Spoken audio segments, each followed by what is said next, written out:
Yo, yo, yo, it's Big Ant, the spokesman, man. We back. Another edition of Urban Politicians TV, UPTV. Make sure you stay on your pivot at all times, man. Had to come tap in what's going down tonight, man. We working, we grinding, we trying to figure it out. We trying to get it. We trying to get it. We trying to get it. Trying to grind. We trying to work. We trying to hustle. We trying to make it, man. What's going down? Y'all get up in here. We're going to get some more people up in here. We'll get started, man. Welcome to the vibe stream, not the live stream, man. We call it a vibe stream, not a live stream, man. We vibe, man. Come over here and vibe. We need that participation, not the donations, man. We need the energy, man. I know some people was going to be up late on. I mean, it's Friday night. Some people going to be up late. I don't be clubbing like that no more. I only club and shit like that when it's like I'm already out working and I'm by a spot that I know cool or be jumping. I might stop through, but I do not leave my house. And I'm glad and I'm comfortable with that. I don't leave my house to go to the club. I don't be like, hey, I'm finna leave my house and actually hit the club at night. I don't do that no more. I gotta already be out vibing, chilling, in the mix, in the streets. Now I pop out though, like I go places in public. Like I went to last night, to White Oak Music Hall, but that was for a performance out the Sauce Walker. TSF business. Tore down the show, was lit, was turned up.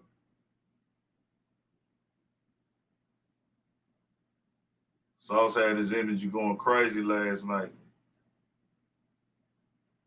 Y'all turn us up, though. Get up in here. Everybody turn it up. Bring the energy. Bring the vibes. Bring everything. We going to talk about it, man. We just Friday night talking shit, man. Joe M in the building. TTG Chop 5. Chosen One 3-time stroke. The Astro. The Heartbreak Kid. Charlie Hustle. Knee for Knee. Grump, shout out to that boy Grump.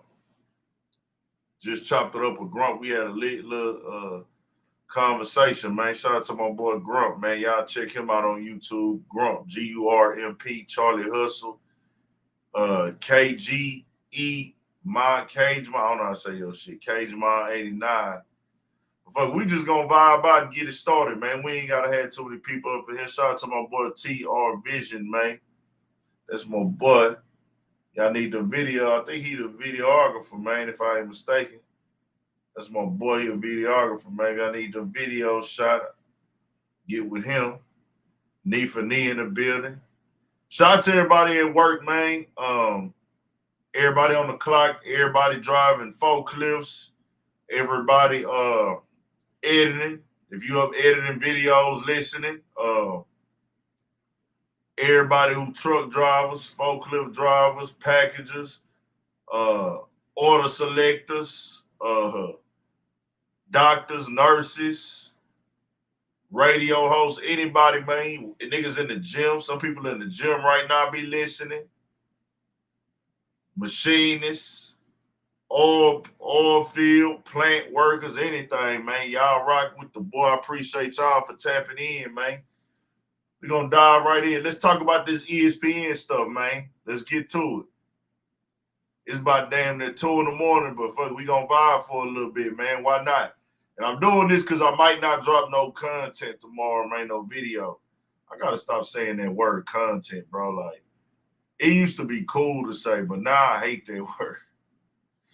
The more I hear, man, like, it's just, I don't know. It ain't no problem with nobody who using it, but it's just it feel like a trend. It feel like a trend, bro. When I say content, like that make me sound like I'm a new nigga. And like I am a new nigga still in this game, but it make me feel like I'm on what the new niggas is on when I say that word now, because that's just, I don't know, it just be different, bro. Hold on.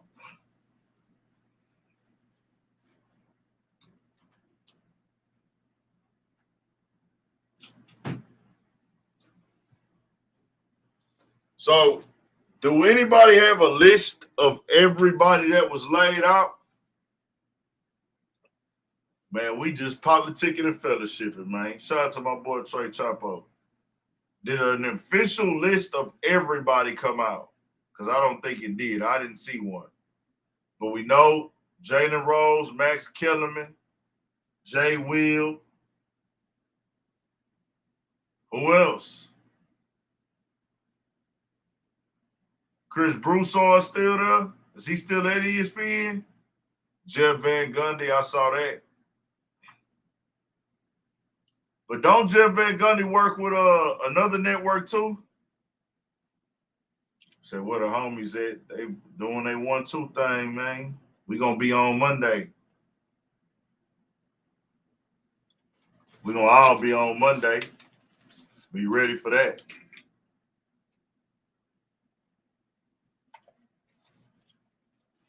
I'm gonna play a little bit.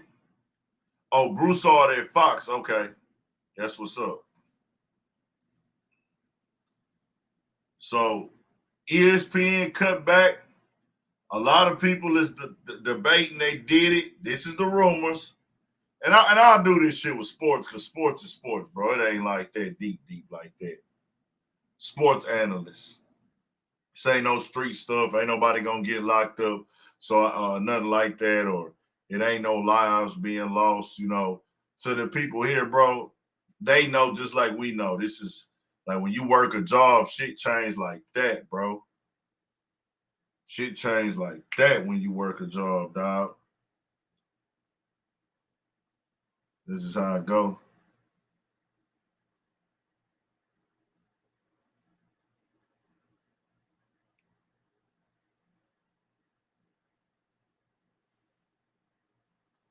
But when you work for somebody, when they start losing money, they laying off.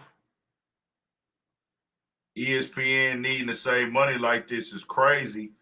Well, see, one thing about businesses don't like to stay at the same level, especially Disney.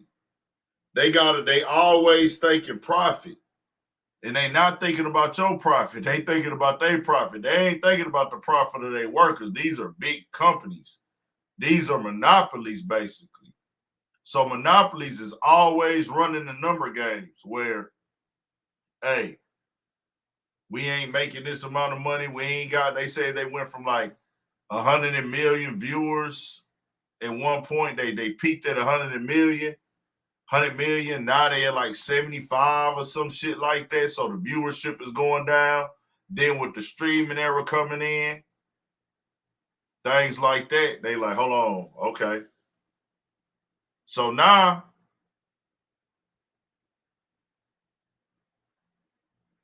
they already paid them though.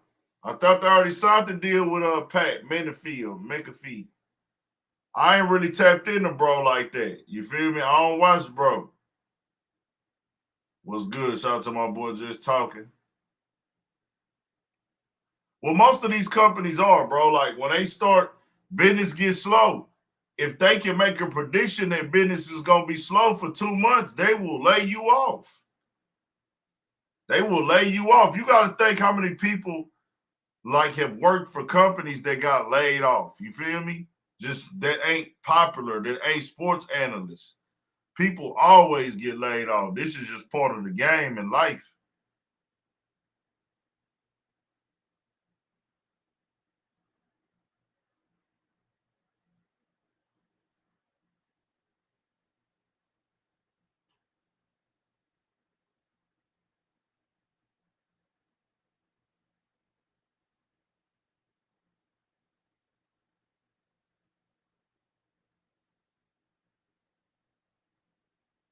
Who need ESPN when you can have your own podcast and make your own bag, build it up from the ground up?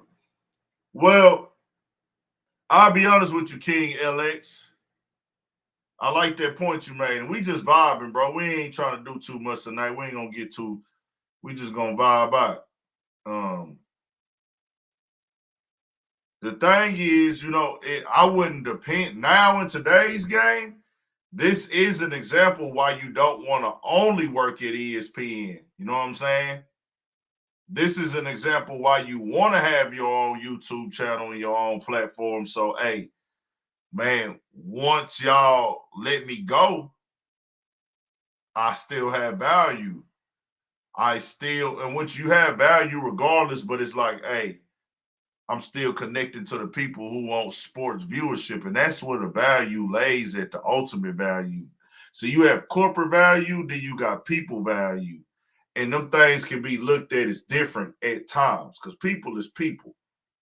And true, these corporate platforms, they put you on the biggest platform. It's a lot of fresh benefits. It's easy. It's easier to wake up, go in, everything's set up, no camera work, no nothing. The topics are already there for you, kind of. You know what I'm saying? Things of that nature. But when you come in and you got your own, you get to connect with the people directly. And them are the people that's going to be dedicated with you. And you on the sports channel, bro, I would think if you active on the sports channel and you got a personality, it's going to be pretty cool. It'll be way easier to build your platform over there than as opposed to try to build your platform without that shit. You feel me?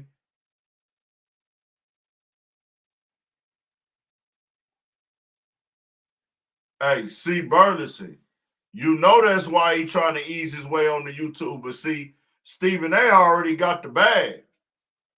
Stephen A. just got the hunger for more. Stephen A. got the big contract already. Stephen A. will be finishing that contract up. And I guess he looking at it like, if I know the game now, I'm big enough, I got this following, I'm already one of the most polarizing sports figures.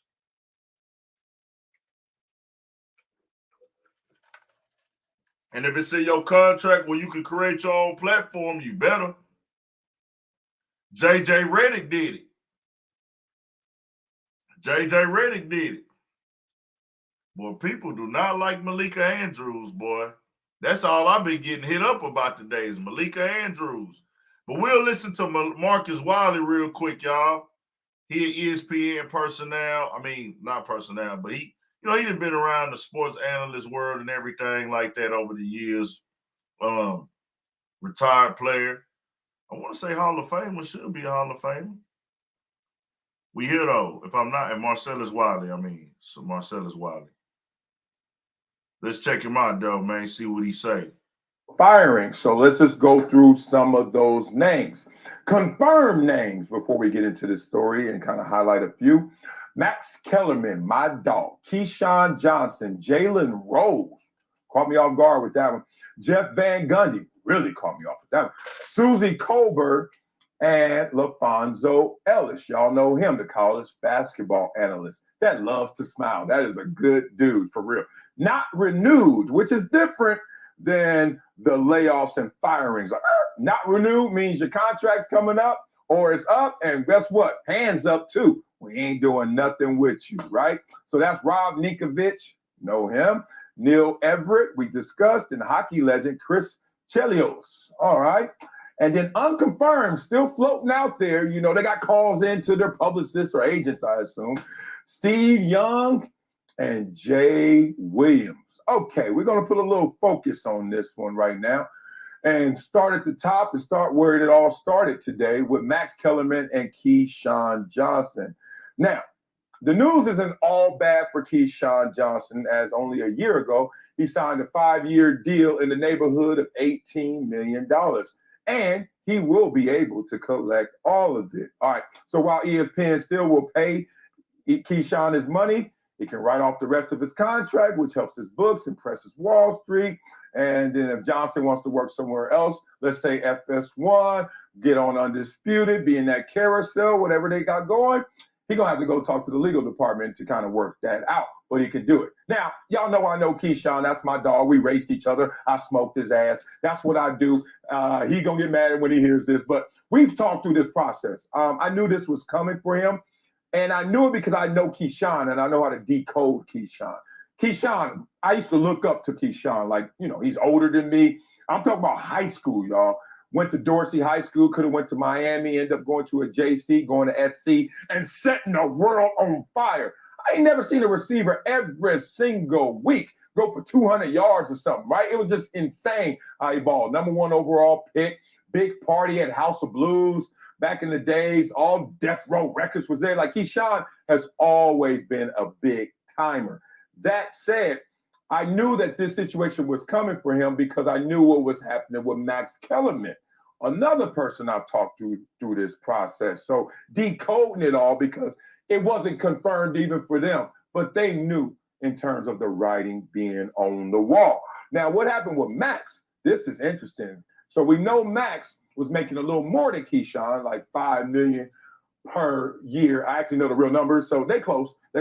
And his arc at ESPN, man, I remember the day we were doing Max and Marcellus, and he was like this Max during the break, talking on, he always talking on the phone. I don't like talking on the phone, I like texting. So he does, then I can hear him. You know, you ear hustle. It's so funny, you're in a room with somebody and they on the phone, you might as well be on the phone with them because you're hearing half the conversation and assuming the other half, right? So I'm like, what are you talking about? Who are you talking to? And then he hung up the phone. He's like, dog, bro, that's our code for like something big going down. And that was First Take calling him to go out there. He's like, what you think? What should I do? I was like, what? Peace. Holla at your boy, baby. We still got phones. I'll text you. You call me, and we still be boys. But go get that. And he went there. But boy, when he went there, they went there on him as well. Wasn't the warmest reception as we saw on that show. So we saw it go the wrong direction once him and Stephen A. connected pretty fast, too. And then on First Take, he got removed, got his own show, this just in. Then all of a sudden, he got the radio show. But now, being in the business, knowing that all these moving parts, that means that even if you're making your money, they're not really supporting you. That was one of the reasons I left ESPN to go to FS1 because of the movement. I was on Sports Nation, but y'all remember Sports Nation? Used to have Carissa Thompson, used to have Michelle Beadle, used to have Kerry Champion, used to have LZ Granderson, used to have Max Kellerman. You get my point? All that means, all that movement ain't fully supporting it. And Max and all that movement, even though he was getting paid, I was getting paid, they're not fully supporting you. Max kind of felt that. So then when Pat McAfee got signed, it was a wrap. Like, it's just a matter of time that we got to announce to you that you got to be let go. We need that real estate. Okay, so then it gets to Jalen Rose. Now, Jalen, who is 50, who looks amazing for 50. He older than me? Yeah, I knew that from basketball, but not by looking at him every time. That crispy hairline he got right there. This was interesting. He was on the NBA broadcast for a decade. Really impressive because of all of the changes that the network made to that show. What did I just say, right? He had his show. Remember this show that was really good with him and David Jacoby? That got canceled at the end of last year. And then the pregame show on ESPN. And then Get Up, he was on that as well, one of the original hosts. And they said he was making around $3 million a year. And then he exited the show after ESPN decided to make Mike Greenberg the solo pilot of the program. All right. And then he got a podcast called The Renaissance Man. What happens with Jalen Rose now in the situation? We haven't thrown that name over there for Undisputed, which seems like the biggest opportunity for someone to land right now. Man, it's a lot of inside stuff going on, man. Do y'all think that he go to Undisputed? Do y'all think Jalen Rose will be a good fit with Skip Bayless over there at Undisputed? I doubt it. They done had beef before. It'll make for good arguments. It will most definitely make for good arguments. After that shit that happened in 2010, 2011 between Jalen Rose and Skip Bayless, and then you got to think. Exactly. That nigga just called out Skip Bayless. He just called out Skip Bayless in December for disrespecting whatchamacallit. Nah, Skip ain't letting that shit go at all.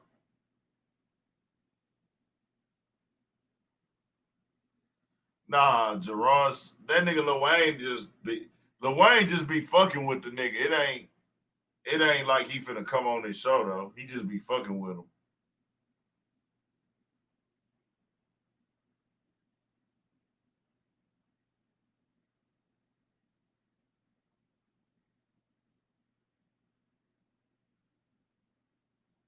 Yeah, they was going at him. Shit, he just went at him in December when Skip said they should have to Shannon Sharp about Tom Brady.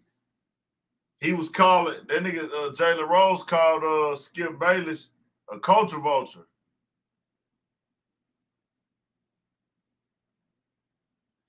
Jalen Rose told that nigga directly, hey man, you this and you that, you this and you that, you this and you that.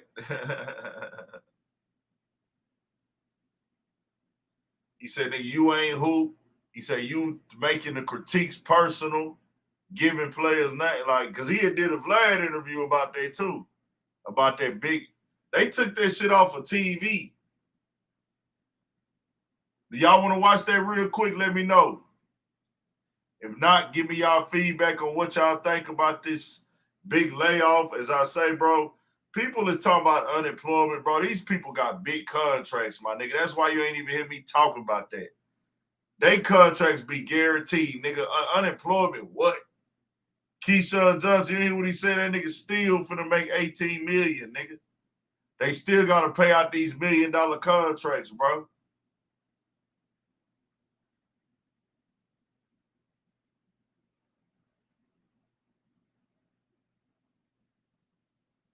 Y'all want me to play that old argument of Skip? And I ain't gonna play it unless majority tell me to watch it. And people got to tell me to watch it. If not, we'll just get the feedback and move on to something else. Nah, Skip be crossing the line. Y'all want to part bet. We gonna watch it then. This an old Jalen Rose and Skip argument back in the day. And they had to take this off the air, but niggas uploaded to YouTube. Skip.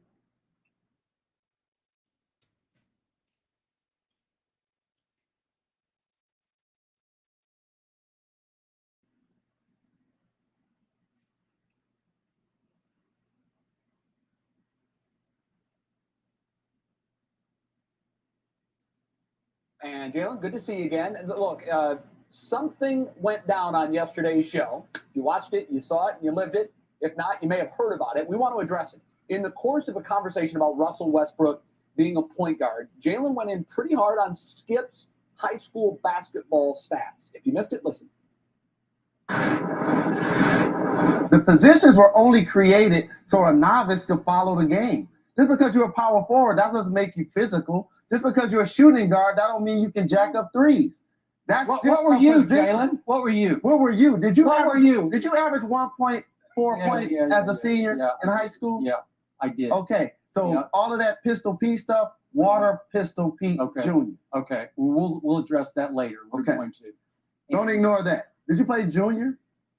Yeah. Did you play JV as a junior? Yeah. Okay. Yeah. So I follow What were you? Okay. What were you? What was your position? I have no position. You were a point guard. I have no game. You were a point guard. Am I right? All right, look, we're a debate show, and that means we take on hot topics. We run from nothing, and we want to dive into this. It took on a life of its own yesterday on the internet. We have only one rule here, and that is authenticity. We need to make sure that the viewers at home realize when they turn on the TV, what they're seeing is genuine. And what happened yesterday happened organically, and it is out there. Jalen's back. No one's told you what to say. We have no idea where you're going. See, this is a different time.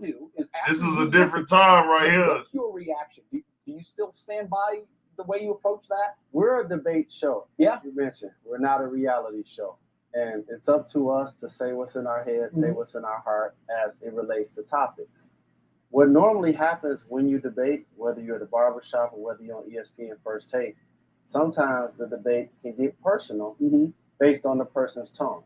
So if I hear somebody saying something negative about me to attack my credibility as a person and as a player, something that I invested 20 years in playing middle school, high school, college, pro, I'm invested in it. Like, my father was the #1 pick, God rest his soul, in the 1967 draft.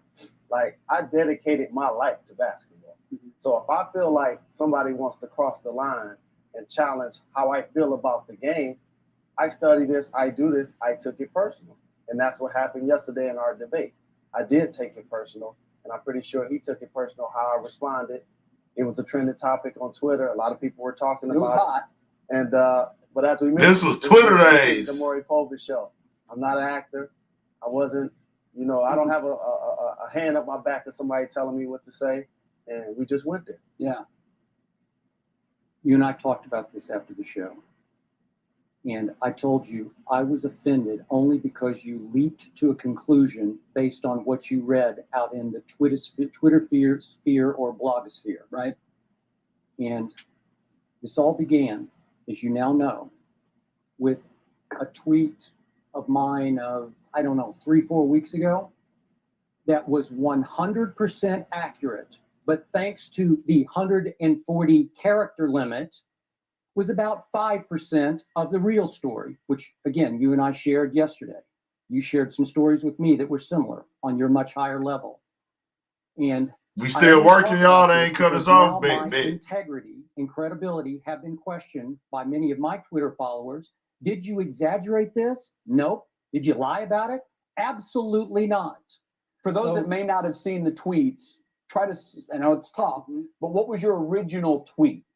Okay, the original tweet began with, and again, bro, it was different back then on this shit, for real. I thought twice about doing a second and third tweet to expand upon the topic, because it's a much deeper story to me. It's my nightmare story. Right. It's in fact what propelled me to sit in this seat. The frustration that was caused to me in my high school career propelled me to become a member of the media and talk about basketball. And so it's the basis of why I'm here. Okay.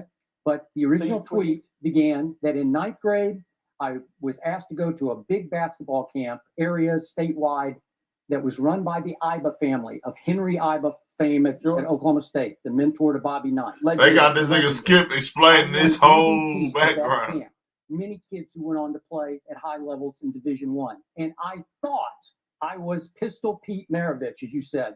I was probably more, what'd you call it, Water Pistol Pete? I probably exaggerated in my head just how good I was. But I thought I was pretty good. I think at some point or another, we're all guilty of that. We're all guilty. So then I go to play for a legendary coach in high school. At a big program. At the biggest school in the state, Northwest Claflin High School in Oklahoma City. And he hated my game. He didn't like me. I was a 3-point shooter and a gunner before there was even a 3-point line. He wanted me to be a point guard, and I felt like I didn't have the aptitude nor the desire to distribute the basketball. I didn't get it. I don't have the gift that you had. You could definitely run the point. You could score too, but you had the feel for the game, the vision to anticipate when a player is coming up. I had zero of that. So I went through a nightmarish sophomore year in which we won the state championship. I went through a nightmarish junior year in which the coach forced me, as you pointed out yesterday, we called it B squad, forced me to play B squad to learn to be the point guard, then suit up and play the varsity game at night. Right. I went into my senior year thinking, finally, I got my shot. I'm going to be the guy coming up next year. And what happens the first day of school? I look up and my legendary coach has transferred in his son from Southeast High School on the South Side to play for him. Wow. And I did start for that team, but not for long, because the coach's son was soon the guy. I played a lot that year, but I lived in fear of even taking a shot in a game. When you hit me with the stat, I looked it up last night. I think it was 1.8. I was shocked it was that high because I can barely remember taking shots in games. That nigga looking, bro. Hold on. Man, bring that back. Hold on, nigga. This nigga Skip Bayless doing a lot of talking to tell us he averaged 1 point. It's cool, bro. I lived in fear of even taking a Look at shot that in a nigga. game. Look at that You nigga hit me with face. the stat. I looked it up last night. I think it was 1.8. I was shocked it was that high because I can barely remember. Bro, look how he looking at that nigga. Man, get the fuck out of here. That nigga Taylor Rose like, nigga, shut your ass up. Taking shots in games. All I did was do what Henry Idle wanted. You feed the post. I fed our postmen who went to Kansas State on scholarship and University of Houston on scholarship, and they were really good players. But I would start to shoot and hesitate. I was scared to death. So by 2/3 through the season, I got in his doghouse again. I clashed. I rebelled. Into bench. That was the end of my career. That's exactly what happened to me, and it killed me. It was the worst experience of my sports life. Do you know how many players, high school, college, and pro, can have that story? So imagine how they feel when you're on national TV for 4 hours a day and you're talking about the plight of their life on a national forum, but they don't have a chance to tell their story. Yep. And also what has happened in Okay, well, you had a similar occurrence. right, but also what has happened in media is the line has been blurred between a reporter and an analyst. Now reporters are analysts. An analyst normally is somebody that has experience that has done something. Let's clarify something. Skip was a columnist and a reporter. I mean, you started years. as a reporter, Right. I mean, it's not as though you don't know the beats. Dang, man, it's crazy because where we at today, that's what's going on. Beat reporter to columnist, you're now not writing so much about the unfolding of the game. Now he is being paid to analyze the game and to opine and to write the way he sees the game. So it's not as if. So, wait a second. Are you suggesting that you have to have played at a high level to? No, not at all. If that was the case, then a lot of women wouldn't be able to report in sports because they don't have certain pro sports for women. Sure. So that's out. But what I'm saying is, this is why I got into it. Mass communications was my major in college. This will be my 10th year covering the NBA Finals. Done NFL, done boxing. I've never been in a 15-round fight. Right. So I get that. Mm-hmm. But what happens is, there's a difference between reporting what you say, reporting what you see, and name calling. Like when you name call, that makes it personal. Bosh Spice, Queen James. Now, time out. No. Now that crossed the line. I don't do Queen James. I've never done Queen James. It's Prince James. Prince James. Yeah. Same. Okay. But I invited anybody, including you, to come sit there. But let's talk this out. Did Chris Bosh come and sit there? But did he? Yes. But yes. you gotta take their side of it. Them coming to sit here really validates you. It really validates your show because you talk negative about me. I've seen countless athletes, and I talked to Charles Oakley about this. I've seen countless athletes come on this show after their teammate or their good friend got ripped. And that's how people see it from the outside looking in. Oh, he doesn't like Michael Vick, so he's going to pump up LaShawn McCoy. Oh, he doesn't like LeBron James, so now it's all about Dwayne Wade. Oh, he loves Kevin Durant, so now we're going to get all over. Let's bring in Stephen A. Stephen A., go ahead, make a point. Jalen, Skip Bayless, I need y'all to be quiet and listen to me. Because let me tell you something right now. I'm disgusted with both of y'all. I can't believe this is even a subject. Both of y'all are my friends. Both of y'all I've known. Hey, that nigga Taylor Rose really ready to whoop that nigga up. No, nigga. That nigga Taylor Rose is like, I'm finna bust this nigga out, bro. Hold on. That nigga Jalen Rose is really, bro, I forgot about this shit. And we finna move on. We finna move on in a second, man. Bro, I forgot that nigga Jalen Rose was that mad. Said stuff about you. I know that you are a baller, but I also know what kind of person that you are. And I also know the great things that you do in the city of Detroit and all of that other stuff. And I'll vouch for both of y'all characters. But the fact that this is even a subject has me so completely disgusted with y'all. If I was alone with y'all off camera, I might slap both of y'all. And I mean that affectionately, of course, because y'all will probably beat me down if I did such a thing. But let me be very serious about where I'm coming from here. Skip Bayless, you have been a journalist and a columnist for over 30 years.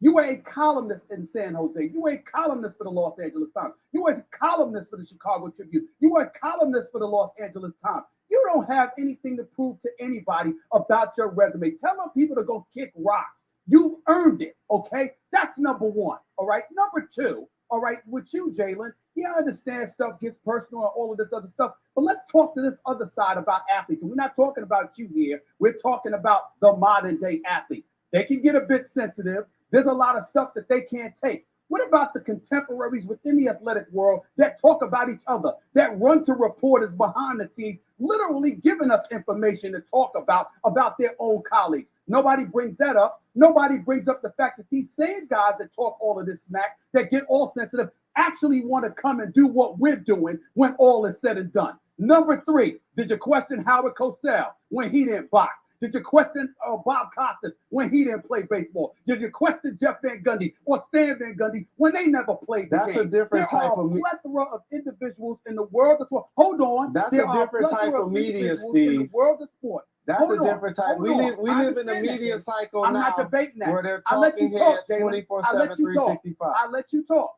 I let you talk.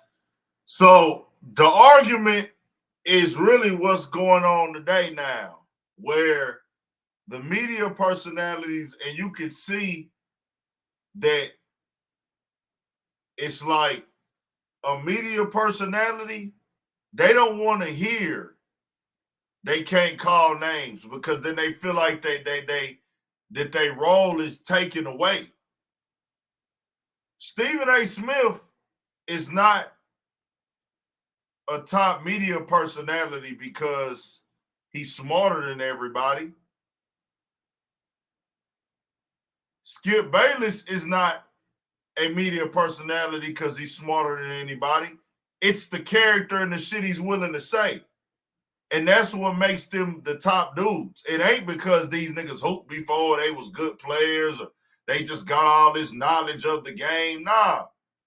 It's the fact they willing to get on camera and talk shit and put this character into it. And that's what Jalen Rose was really pushing, like, man, this game is fucked up now because y'all are actually putting insults on y'all commentary about players. And that's where we at right now. But Skip ain't trying to hear it. Skip clearly didn't answer the question. You calling people names and shit, giving people nicknames.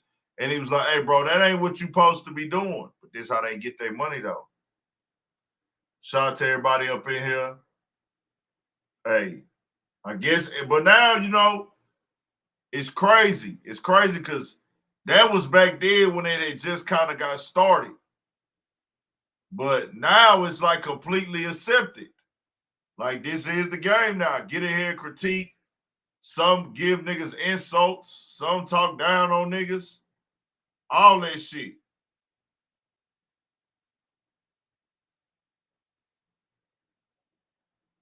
Straight up. Shout out to everybody up in here, though.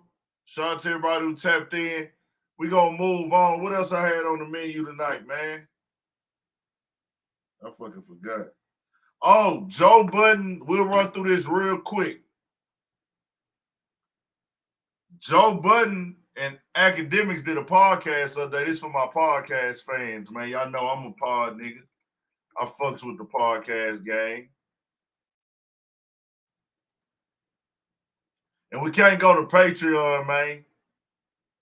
We can't go to Patreon. Shout out to the whole Joe Budden podcast, JBP. Shout out to the boys. The thoughts, views, and all them boys up over there.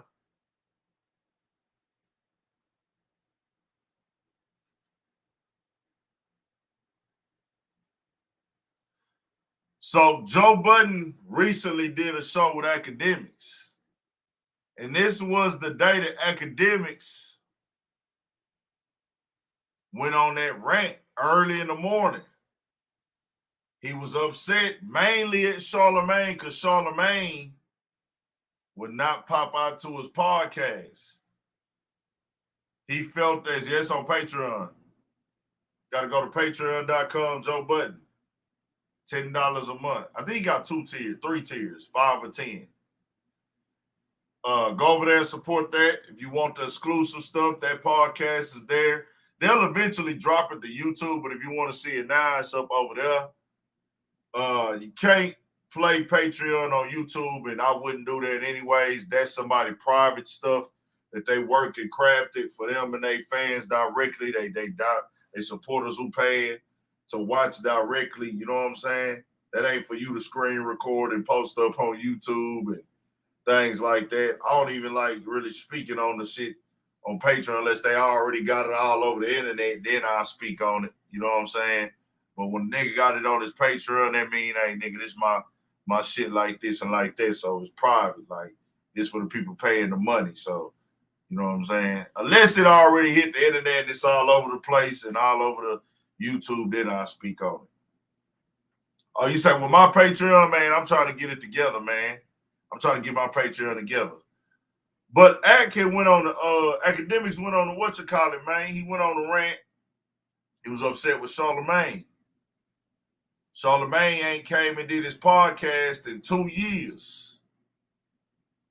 He like, hold on, man. Not only have you not came and did my podcast in 2 years, but you brought a dude on your podcast, Brilliant Idiots with Andrew Schultz, and he was on there talking down on me. So Academics came in this, he's already made it known, and he made it known again that, man, Charlamagne gave me my first interview when I was on the come up. I ain't have nothing going on. He fucked with me. Like when other people didn't, Charlamagne gave me a chance. He was mentoring me.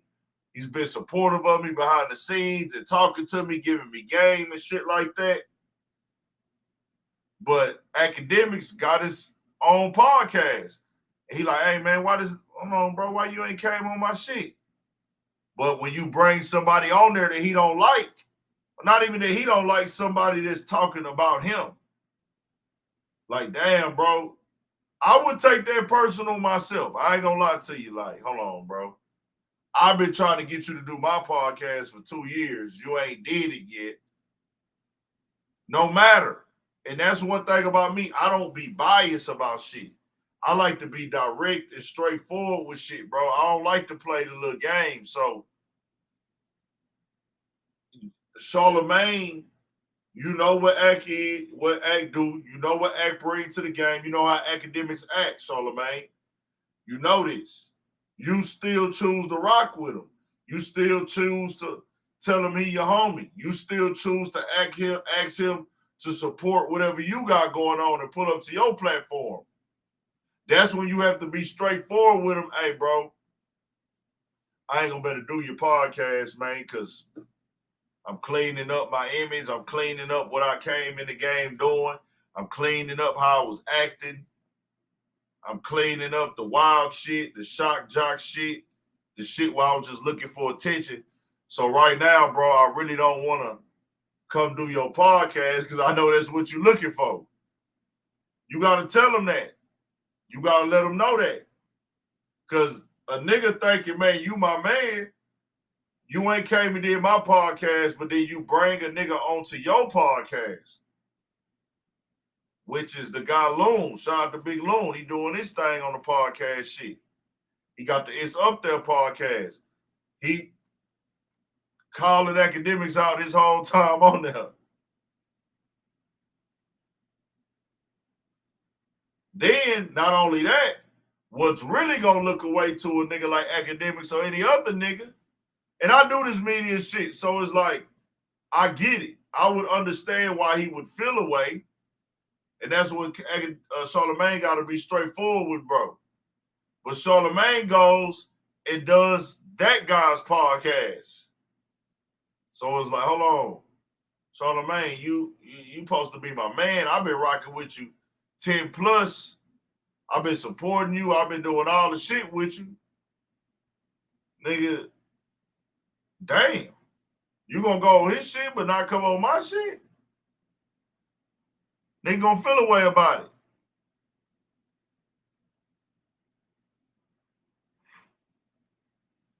You got to know that. Nigga feel away about it. And that ain't how, and I know how to base that off of, hey, if you dealing with a nigga, you dealing with a nigga. I'm not gonna put that on if I agree with what academics do and say at times. If you deal with a nigga and you claim you rock with a nigga, it don't matter what he got going on. If he been loyal to you and showing you love and pulling up to your shit and then supporting you.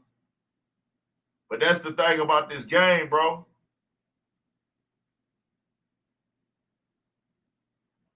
No, that's what I was going to get into. Of course the game don't work like that. But that don't mean you can't feel a way about it. That don't mean you can't feel a way about it. If I'm a top 5 nigga in the game, bro. If I'm a top 5 nigga in this game, it don't matter why I'm top 5 as far as this conversation right here. If I'm top 5 personalities in the game, top 5 platforms in the game, and you don't come on my platform and you claim you my homie, you claim you rock with me, you talk to me in private, you giving me the runaround about a podcast for 2 years. But I come to your show, do your show when you ask me. I rock with you when you ask me. And I mean, it probably was only a few times, but still. But I see you over there working with the nigga talking down on me, and you ain't came and did my shit yet. It's like, hold on, bro. So you never gonna do my shit? Now, I'll say this for academics. Some of the things you promoted and pushed over the years, which, don't get me wrong, Charlamagne did all the bullshit too over the years. But he trying to fade back from that.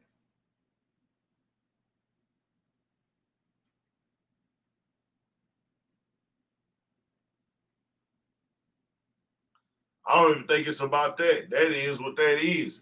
I think it's more so, nigga don't know what to expect going on his show. He don't know what questions he gonna get asked. You feel me?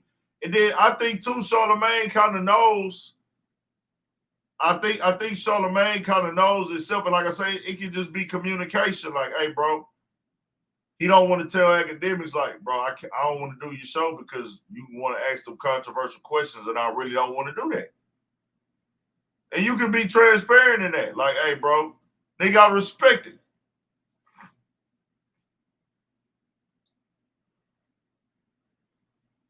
And see, y'all, and I'm the nigga, like, if it's like that, it's like that. I'm not playing this clip, bro. This is just for a background. Academics, that's on Patreon if you just came in. If you was here already, listen. You might be new, Lester. You might be new here. I never said I was playing this clip. I said you got to go to the Patreon. We just talking about what came out. Because Joe went right to it like, hey, bro, he's showing you he not really loyal to you like that. And I don't think this is done maliciously, like Charlamagne is like, man, I want to cross academics out.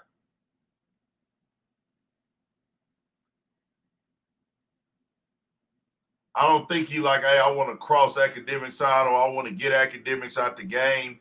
That ain't even Charlamagne lane, bro. What academics is doing, Charlamagne ain't even on that lane no more. So they just popping they shit. You know, Joe. One thing that nigga Joe love to do is get at Charlamagne when he can. And both, you know, me, I came up in this shit off of Joe Budden. The inspiration for me was Joe Budden getting in the media for shit show. So he always gonna have that credit with me. I've always respected how Charlamagne has been able to navigate the way he has in his career from at one point in time, Charlamagne could host the lit urban black club and be talking to a politician on Tuesday. He could be hosting a lit club on Saturday or go to the strip club and host it or whatever, or be talking to the rappers. And then on Tuesday, that nigga can be talking to a major politician. Just the way he was able to dissect and work and talk with everybody, I always respected that.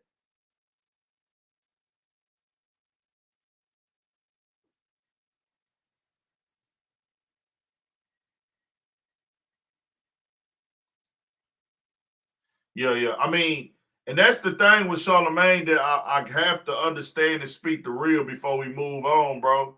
Shout out to my boy James Hudson, man, day one supporter right there. This is how people are. They'll shit on you, talk down on you for being negative, for being a negative motherfucker. You a hoe ass nigga, you a bitch ass nigga. I don't fall in this lane because I get it. I've been said it. Like whenever I see Charlamagne trying to clean it up, I got it. That nigga is in his 40s, bro. He's a family man. He got kids, bro. I'm not finna be going to work in the morning and trying to piss people off.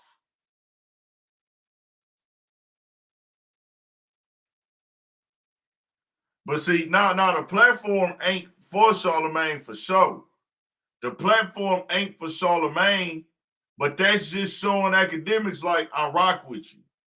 That's all it is, bro. Of course, academics following ain't for Charlamagne.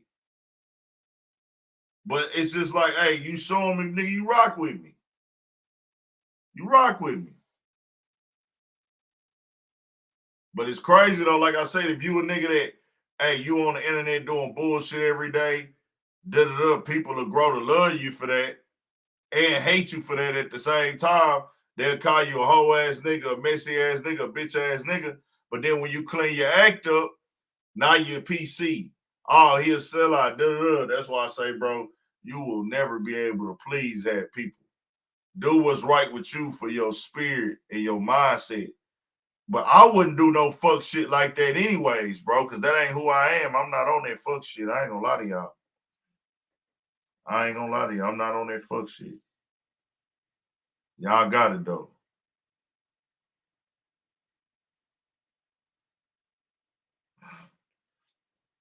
Well, X said recently on that live that Charlamagne people called him to do his new show on Comedy Central. The hell of a something. Charlamagne got a show on Comedy Central, and academics say he just got hit up by Charlamagne people to come on to that show, and he was like, nah, nigga, I'm not doing no more shows. Like, nah, shout out to my nigga James Hudson. He been tapped in for real. Let's appreciate that, bro. I really appreciate that. My boy James Hudson saying, Big Ant, been fucking with you for years. Good to see how you grown on YouTube. Proud of you, fam. Nah, I appreciate it. You really been rocking, nigga, since the 20 view days, nigga. James Hudson, what was one of my first videos, G, that you saw? Real quick. I ain't gonna make this about me tonight.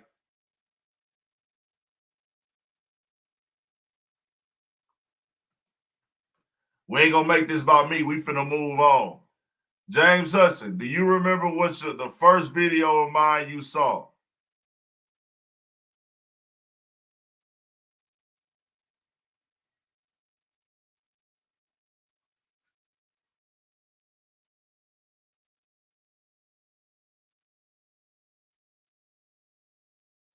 You don't remember the video though, do you?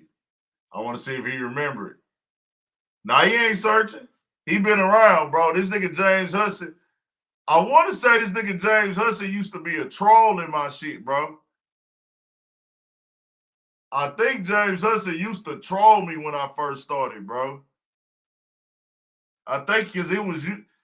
I don't know if it was him, but I know I had one nigga that trolled me every video, nigga. But nah, James Hudson been around, nigga, for real. James Hudson, was that true? Man, hold on. I think that nigga used to troll me, bro. Every fucking video. Maybe that wasn't him. I can't remember. Was that him? This some 2018 type shit, y'all.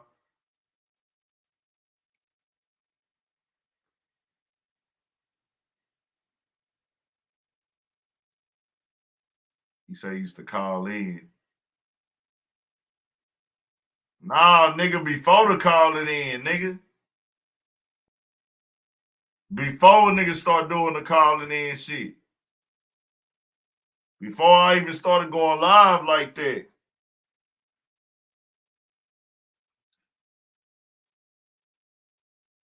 Because I didn't really start doing that calling in till the pandemic. But 2018, 2019, I wasn't really doing that calling shit. But nah, James Hudson been supporting for a long time, bro. I appreciate that shit for sure, bro.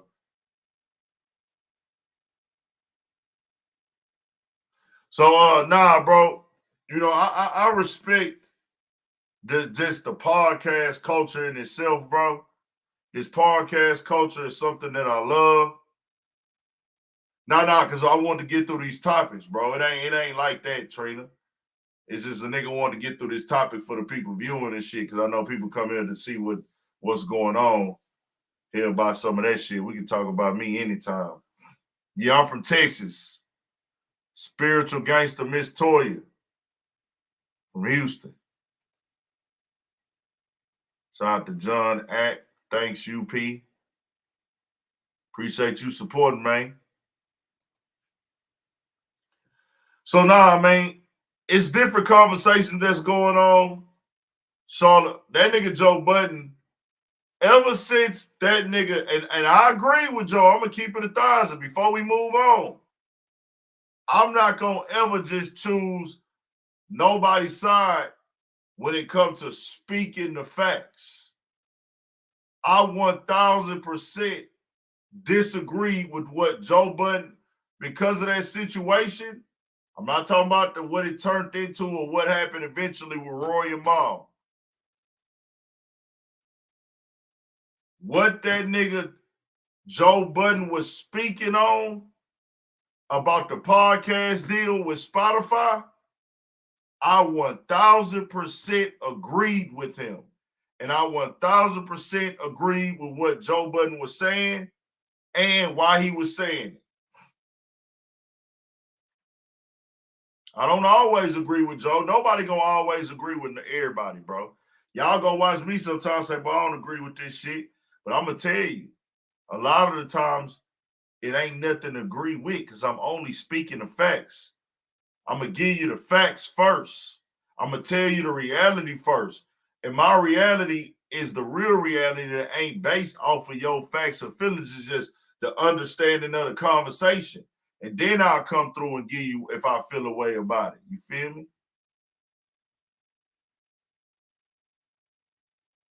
Yeah, shout out to Tez Rich, man. That was 2020. Now, shout out my boy Tez Rich. Man, it was some niggas in Detroit. Shout out to Detroit. I rock with y'all. That's the first city to fuck with me. Shout out my nigga Baby Money. My nigga Rolly Game Blue. Shout out my nigga Baby World. Shout out my nigga Tez Rich. Shout out to my boy. It's one of the homies from the chat, 6 Mile. Shout out to my boy Wheelchair Goat. I think it was 6 Mile in McNichol Street. I pulled up on one of the people from the chat over there. Shout out to my boy Homicide Mikey. I tapped in. I fuck with Detroit, man. Detroit a dope city. But some niggas from Detroit was in the comments when I was doing the interviews out there. Hey, man, who is these niggas, Ant? Don't nobody know these niggas, man. You need to get with some niggas that niggas know. And I'm like, bro, you acting like I just got the pull to hit up the littest nigga in Detroit. Nigga, I'm not the nigga. I can't just call the littest rapper in Detroit and say, nigga, come on my show. I want to interview you, nigga. Oh, it's coming. I'm going to figure it out, bro.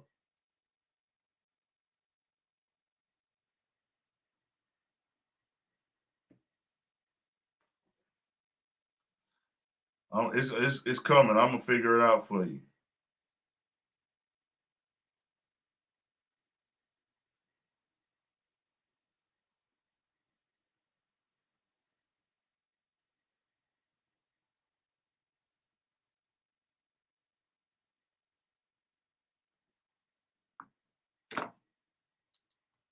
You gotta have a platform that's big, man. Nah, Joe was speaking the real, like, people didn't understand what he was saying because what Joe was saying was, bro, I'm all over the place, y'all. My bad. I'm all over the place. Let me get focused on one thing. I hate when I do that. Yeah, I did. I pulled up to Atlanta, no hard mo. And we finna move. I gotta get on top. But I pulled up to ATL, nigga. Nigga, I pulled up through ATL. I fuck with ATL, dog. Nah, at the time it wasn't on this level. And see, you gotta know, like, when I first came in the game, and it's just a lesson for anybody that want to do something, anything in life, bro. Anything you want to do in life, you got to make it to where a motherfucker feel like it's worth their time. Time always costs. You gotta make it to where it's worth their time and it makes sense. Make it make sense for both of y'all. And then sometimes you just gonna be able to have people fuck with you organically. And that's in any business. That ain't just rap and hip hop. But one thing I learned, you go hard enough, you gotta keep grinding until the niggas reach out to you. Until when you in a city, they wanna fuck with you. Like, hey man, I fuck with that nigga, bro. Tell that nigga pull up, man. Or vice versa. That's this the entertainment business, bro. It's viewership business. This ain't like the streets. This ain't me looking to get a plug or score some work, nigga. This shit, this entertainment industry, nigga. You got to make sure it makes sense, bro. This ain't like, hey, nigga, you could be the plug all day. You could be the nigga that got the best clothes and drip on, and you might think that a rapper supposed to fuck with you because you got the money and the jewelry and the clothes and the hoes. They gonna be like, nigga, hold on, nigga. That don't mean shit to me, nigga. Unless you gonna pay me.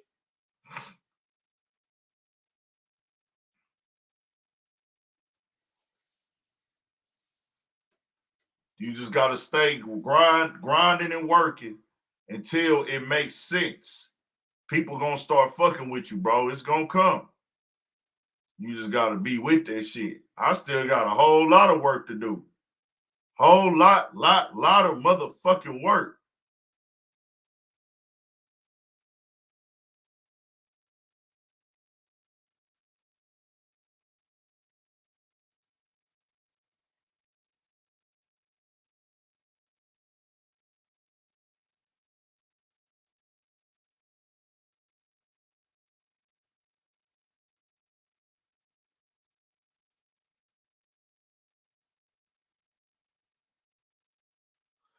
So nah, what Joe was saying is the game changed, bro. Joe was trying to do something that they would never give us, and I caught it. I understood what he was saying. Now, whatever he had going on Rory and Mal, that's a different discussion. I'm talking about the way he was handling Spotify. He was like, hold on. I have value over here. Y'all know I have value over here.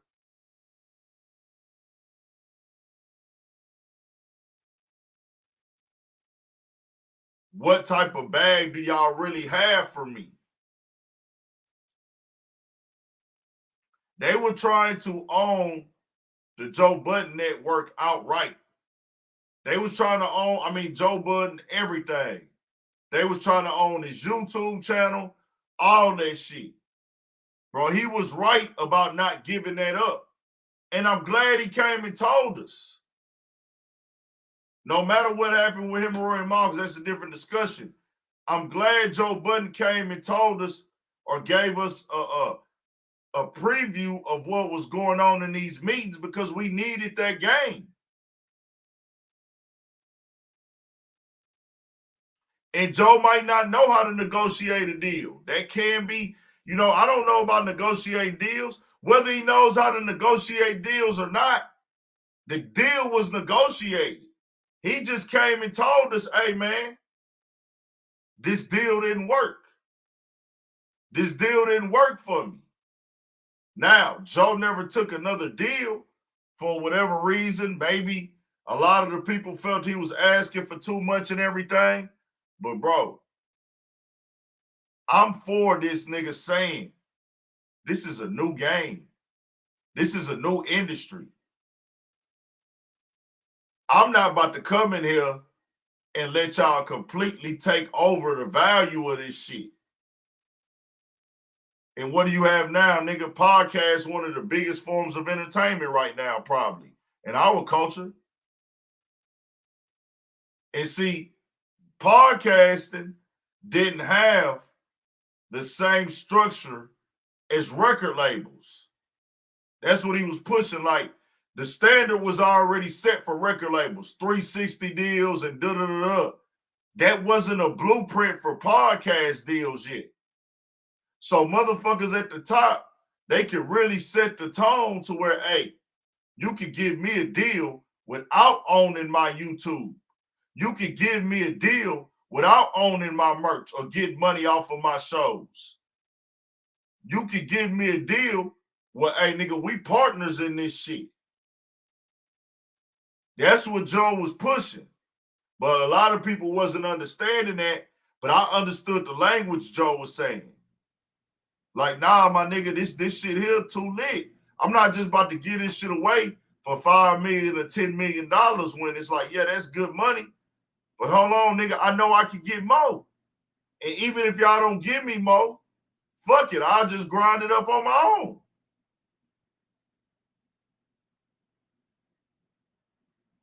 Bro, we watching TV shows cut off all their personalities. We just watch ESPN let 15 people go. 20, I mean.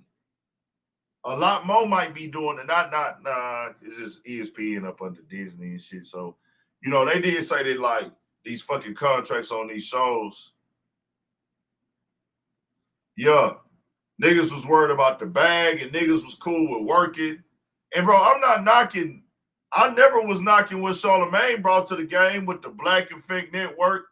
I'm all for niggas giving niggas opportunities too. But Joe and Charlamagne wasn't fighting the same fight. Nowhere near the same fight. Joe and Charlamagne didn't even have the same grind into this space. Joe came in as a rapper first. Charlamagne came in from radio and personality. Joe came in this bitch as a rapper. So, nigga, our grind is never going to be the same. So I wouldn't even compare the two.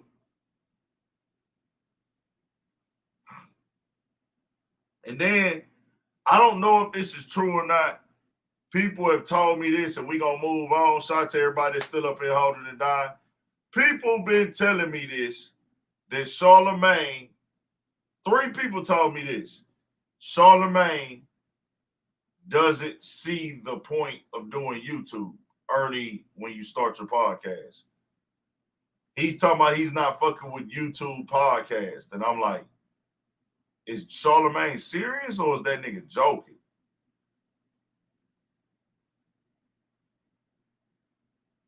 Like, it's no way that a nigga in 2023 can't tell me that you shouldn't be trying to put your content in visual form on YouTube.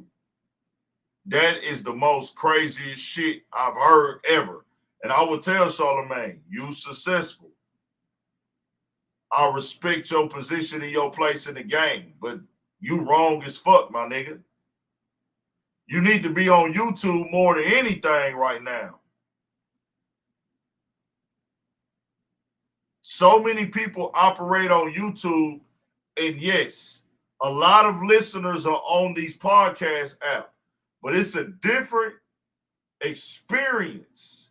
It's a different experience on YouTube as far as the audio podcast apps. Audio podcast apps is for if you already know people, if you already have a following and you know somebody that can give you sponsorships.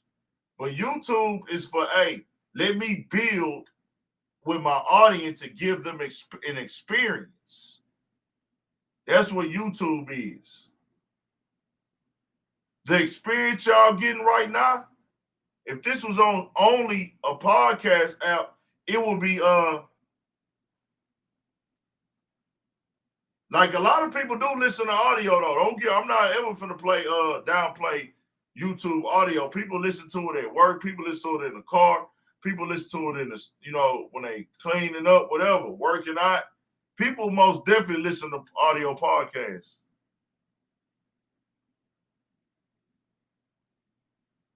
Well, I think that if Charlamagne started from scratch on being a media personality and creating, editing, and releasing his own content from scratch, creating means setting up the camera, coming up with the topics, doing all that on his own platform, he would understand more of why that is important. Like a motherfucker, you would never down talk YouTube if you had to come and do that kind of on your own. He come from a different era though, but he's wrong in that. They're just keeping it 1,000. But 3 people told me, homie came on last night and told me that shit too. And somebody else had told me one day I was at the store, I was talking to somebody. So I'm like, damn, that's 3 people that told me said that. I never heard them say it. But that shit is wrong. But either way, these niggas, the top niggas in the game, it'll work itself out. He normally does. You know what I'm saying? Wallow and Gilly, they had said academics felt the way about them not coming in because he spoke their name too. But I know it was more for Charlamagne because Charlamagne is like somebody he really fuck with and locked in with. So that's that. Nah, Tech Stone for sure. You got to stay out these people way, bro. You got to stay out these people way. You got to stay free. You got to stay out of jail. You got to stay blessed, man. You got to stay hustling, man. You got to stay grinding, man. You can't be in the mix. You can't let nobody trick you out your position. None of that shit.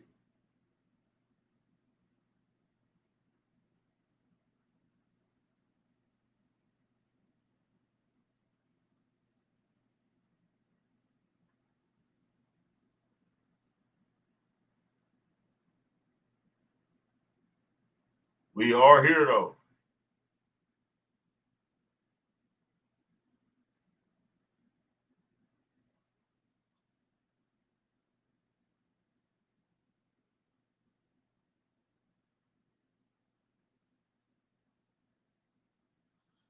Let's go on to this.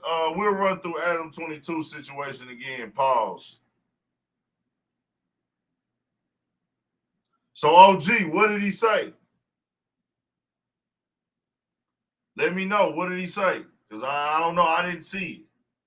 OG, you mind coming on and telling me what he said, bro? Let's get that cleared up because I want to leave this live up. Fuck it. Let's get that cleared up and then we'll move on.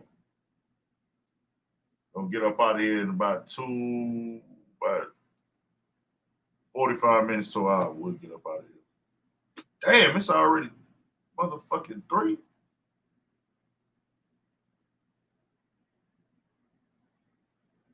Come tap in, OG, if you can.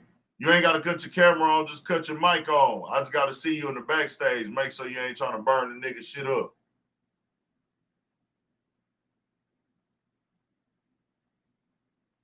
Janika Thompson. I need somebody to explain to me because even with that statement right there, it still don't make sense in today's time. Like, what era are you talking about? We talking about 2023, where we at today.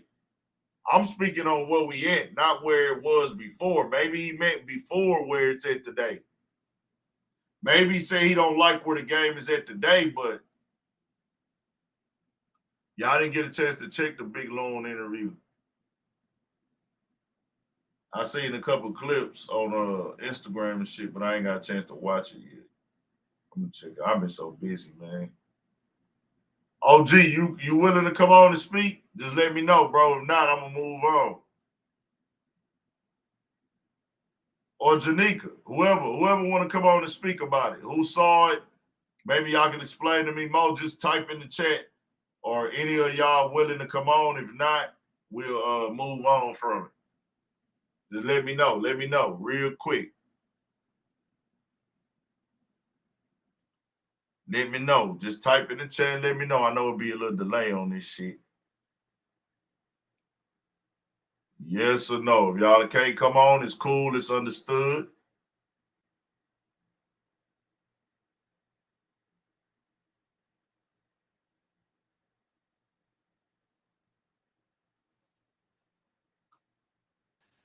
Yo, What's good? What's good, bro? what's good? Did you see that episode with them? You talking about when he was talking about the ownership shit? Nah, the YouTube shit. That people been telling me that he said recently. It's some recent shit he said. Nah, I ain't even hear that. This really new to me about him goddamn dissing YouTube for real, for real. Yeah, people been telling it to me, and I haven't seen it. That's why I've been saying, like, I don't know. I have to hear it in full context, but he said at Amazon, okay, for sure, OG 100. Now I wanted to hear it because I'm gonna have to go find that. Because I'm gonna have to hear that now, man. Because I don't know where it's at. I don't know where it stands. I don't know how it feels. I mean, I don't know exactly what he meant. Maybe he was because you know how sometimes people say things and then they be talking so much in one big paragraph. They have things that are completely correct in a paragraph, but then they have things that are completely wrong. Yeah. So it might be one of those where he was saying like YouTube can devalue you, but which it can, but at the same time, it's not a bad devalue at all. Like every time you drop on YouTube, you building an audience. You working for something in the future. You never know who's watching. You never know who's paying attention because this game is about networking and viewership just as much as it is the money. But we'll move on real quick. Adam22. Like I said before, we ain't gonna stay on here that long tonight. Bro, as I listen back to it, depending on how I feel tomorrow, I might not drop a video tomorrow. Might just chill. I always say that, but tomorrow might be the day I really chill on y'all. I'm not gonna lie. Tomorrow might be that day. I just gotta see how I feel tomorrow, bro. Shit, nigga, you deserve it, bro. You feel Yeah, me? You've been flooding us with content every day, so shit. No, for sure. I mean, I could take a week off, but it's just I don't know. I'm overseas. I'm gonna see how it go. You know what I'm saying? We'll figure it. I'm gonna figure it out, man. Gotta see. But fucking Adam22, when I looked at that shit yesterday, so I dropped the video yesterday, like about 5 or 6 in the afternoon. Bro, do y'all know after Lena did that scene with that dude, bro? She went to Instagram and typed in her caption, Pound Town just left Pound Town. Wow. Wow. I can't make this shit up, bro. Yo. We gotta go look at this shit, bro. What was it a picture of? Her in her bathing suit or some shit, nigga. Oh. Wow. I clipped it up for the YouTube shit, so I cut that shit out. But I'm gonna go to it real quick. I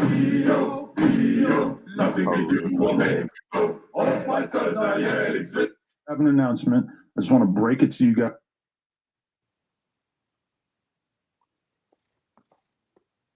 Standards that are in place. Pound Town just left Pound Town. Wow. This was after the scene. Already got damn near 77K likes. Damn, Adam. See, bro, this that shit I wouldn't have seen it.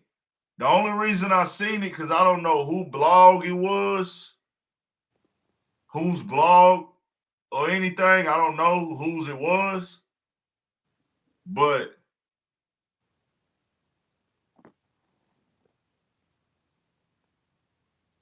she put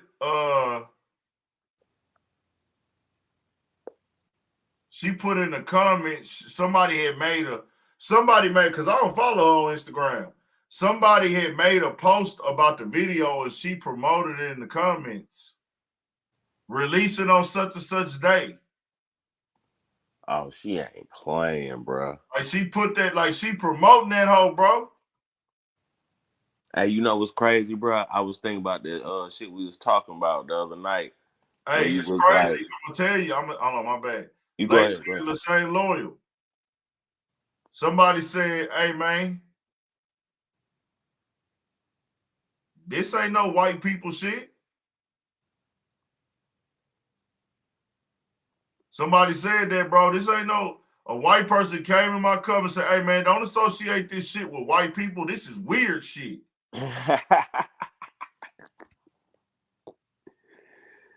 Yo, you a know, white person weird. basically told me, like, "Hey, stereotyping this is white people shit is basically me stereotyping young black dudes as thugs." But that's what they do, though. Yeah, but he said they don't. But I mean, I guess he's saying that don't make it right. I mean, you see, that's how good of a people we are. We even sitting here having a discussion whether we should be goddamn throwing this shit on white folks or not. You feel me? Yeah. Nigga, we already know how the media display us, how goddamn the contracts, all that shit. Hey, I do want to say this though. Mm-hmm. I'm to the point where I don't want to categorize this as white people shit. I want to categorize it as weird people shit. Like, this is weird in general, because it'll be very, no nigga, I can't think of a nigga, even though I know it's one out there, because I ain't gonna lie though. I guess not when you say it's white people shit, because even if a nigga do it, when a nigga does it, they gonna say, "Nigga, you on that white people shit." So I get the thing, but we have to stop just calling it white people shit. We got to make sure we also throwing that weird people shit up in there, bro. I mean, yeah, I get it, white people shit. I get it, but I do want to call it the weird people shit too, because some white people, not all, they use that white people shit as a privilege to do weird shit. So they don't have to wear it the same. Like, nah, nigga, it's white people that's looking at you crazy as fuck too. Like, you know what I'm saying? Yeah, that's like, what I was about to say. I know that's crazy when a white person saying that's weird. You got married. Why did you wait until after you got married? Why did you do it before at least? You feel me? Yeah. On top of, this ain't what Adam wanted. And I think that's what's getting lost. He wanted this. That's not what he said. If bro would have said, "Hey, I'm into that," or "I want to see that," niggas would have talked about you, but it wouldn't have been nothing to linger around. Now it's like anticipation of, like, that nigga was unsure. He said he felt a little way after the butterflies, and he has to wait and see how it plays out and shit like that. And it's like, hold on, what, nigga? And then she hit you with if you don't want me to do it, I won't. If you don't want me to do it, just tell me. She gave me several outs, man. She gave me several outs. What the fuck do you mean?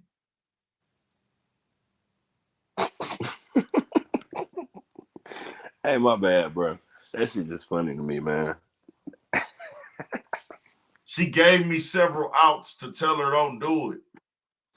Well, nigga, that's what you was supposed to do. The man has to think for the household.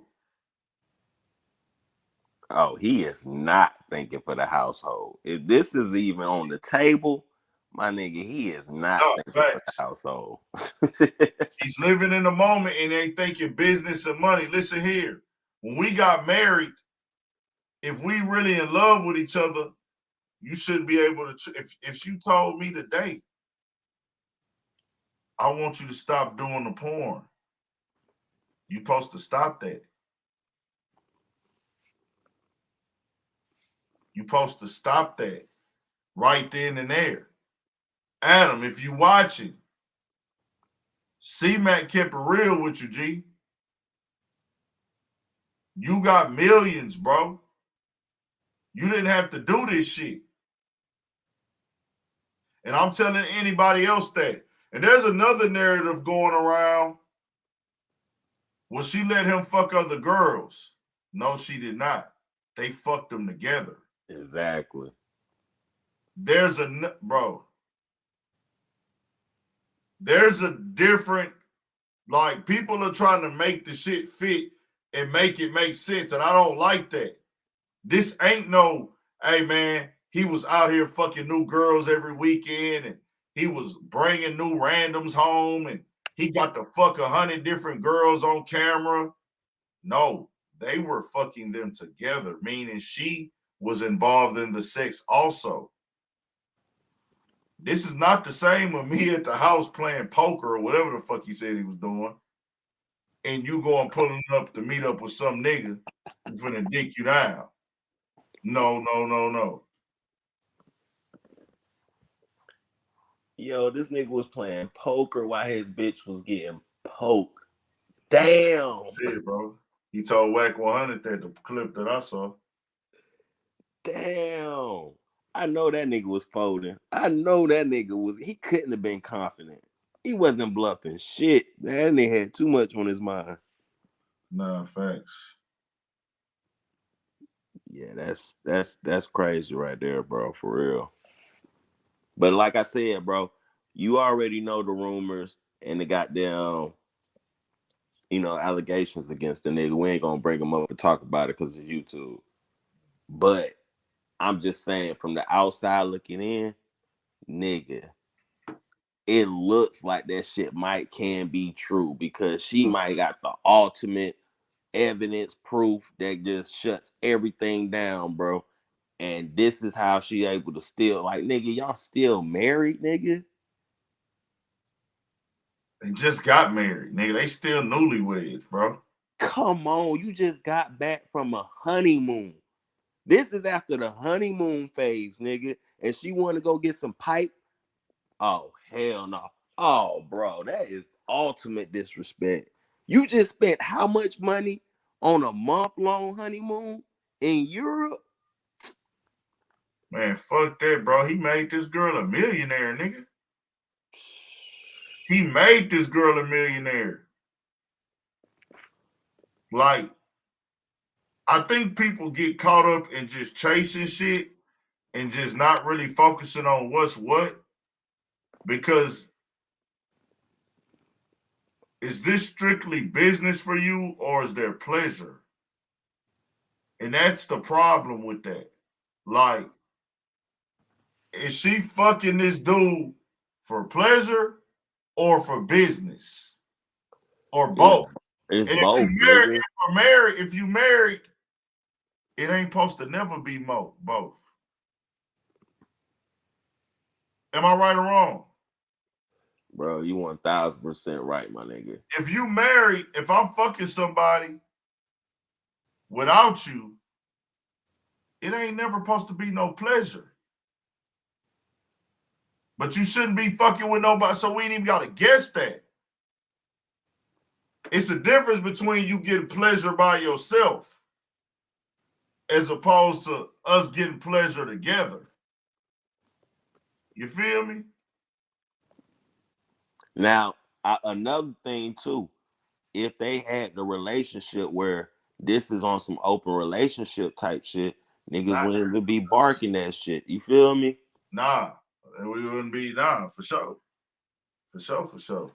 But because y'all niggas kicking it, presented in a certain type of way, like you said, bro, like it's pleasure in it because nigga, you don't go to Pound Town without pleasure. Come on. That nigga Wack told that nigga, hey, bro, she got a nut, bro. You said that nigga Wack funny as shit. Wack's like, man, you said he's the top tier, highly requested guy. That means she got a nut, bro. Then when that nigga told Wack he was black, he was like, oh, that nigga was black? All right, I got you, D-Burt. Wack said, that nigga was black? I'm like, oh, nah, it's a wrap. That nigga that bitch got a couple nuts. Hey, you talking about? No bullshit.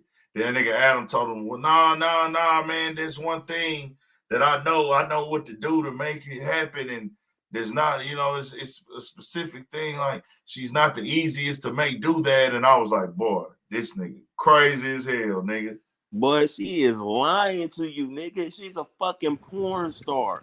She's a professional sex person. Like, what the fuck is we talking about? Oh, but it's crazy. It's crazy. I wouldn't even consider her bro, she does porn, but I don't consider her a professional, bro. Nah, she an amateur, bro. She not a professional. They just popular. Okay. A professional porn star is, to me, and different people say whatever, but she probably make more money. She making more money than the professionals. But and she was too happy about doing that shit, bro. Facts.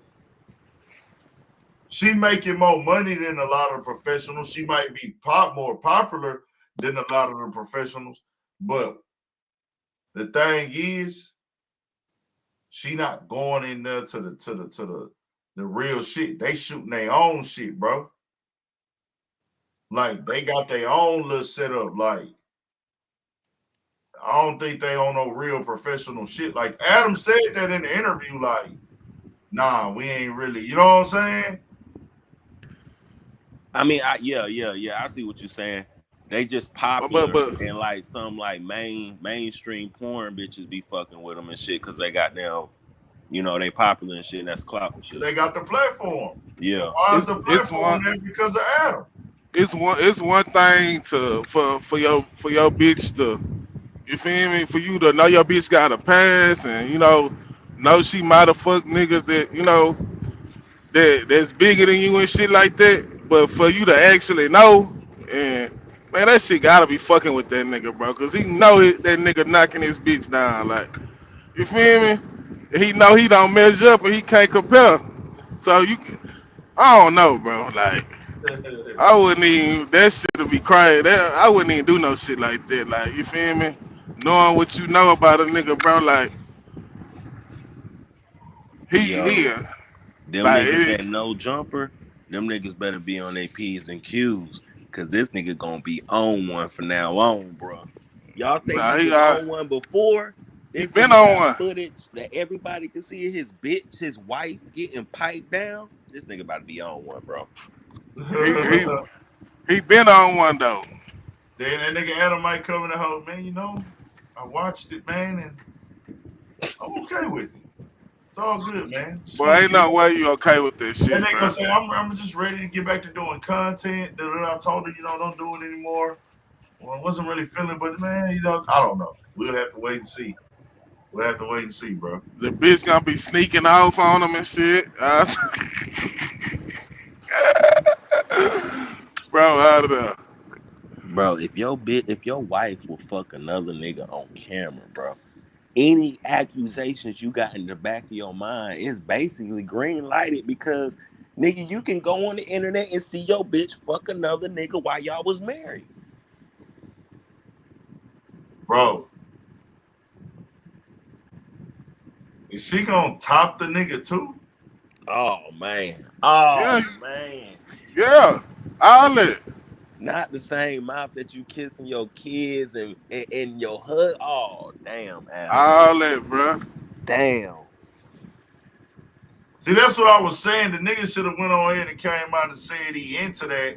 Then it would have just been that. But he didn't say that. It was like, I just wanted her to go ahead and get it out the way, man. Like, just do it, man. But he He a goddamn fool if he think that's gonna be the last time she do some shit like that. That's what I'm saying, bro. You think That's she got when it you out know her you done system? sold your soul for money, bro. Like, hey, man, I'm really this and that. And just for her being a woman wanting to do it, look here, sweetheart. I have no personal problem with you, Lena. I have no problem with you, Lena, at all. But this ain't it. Like, I ain't gonna lie to you, man. Y'all married, man. Hey, I'm Do, gonna but keep it G with you. do you think he ain't pleasing her? Like for us, like when they fucking and shit, like he gotta not be making her come or something, bro. Nah, that ain't it, bro. She just freaked out, nigga.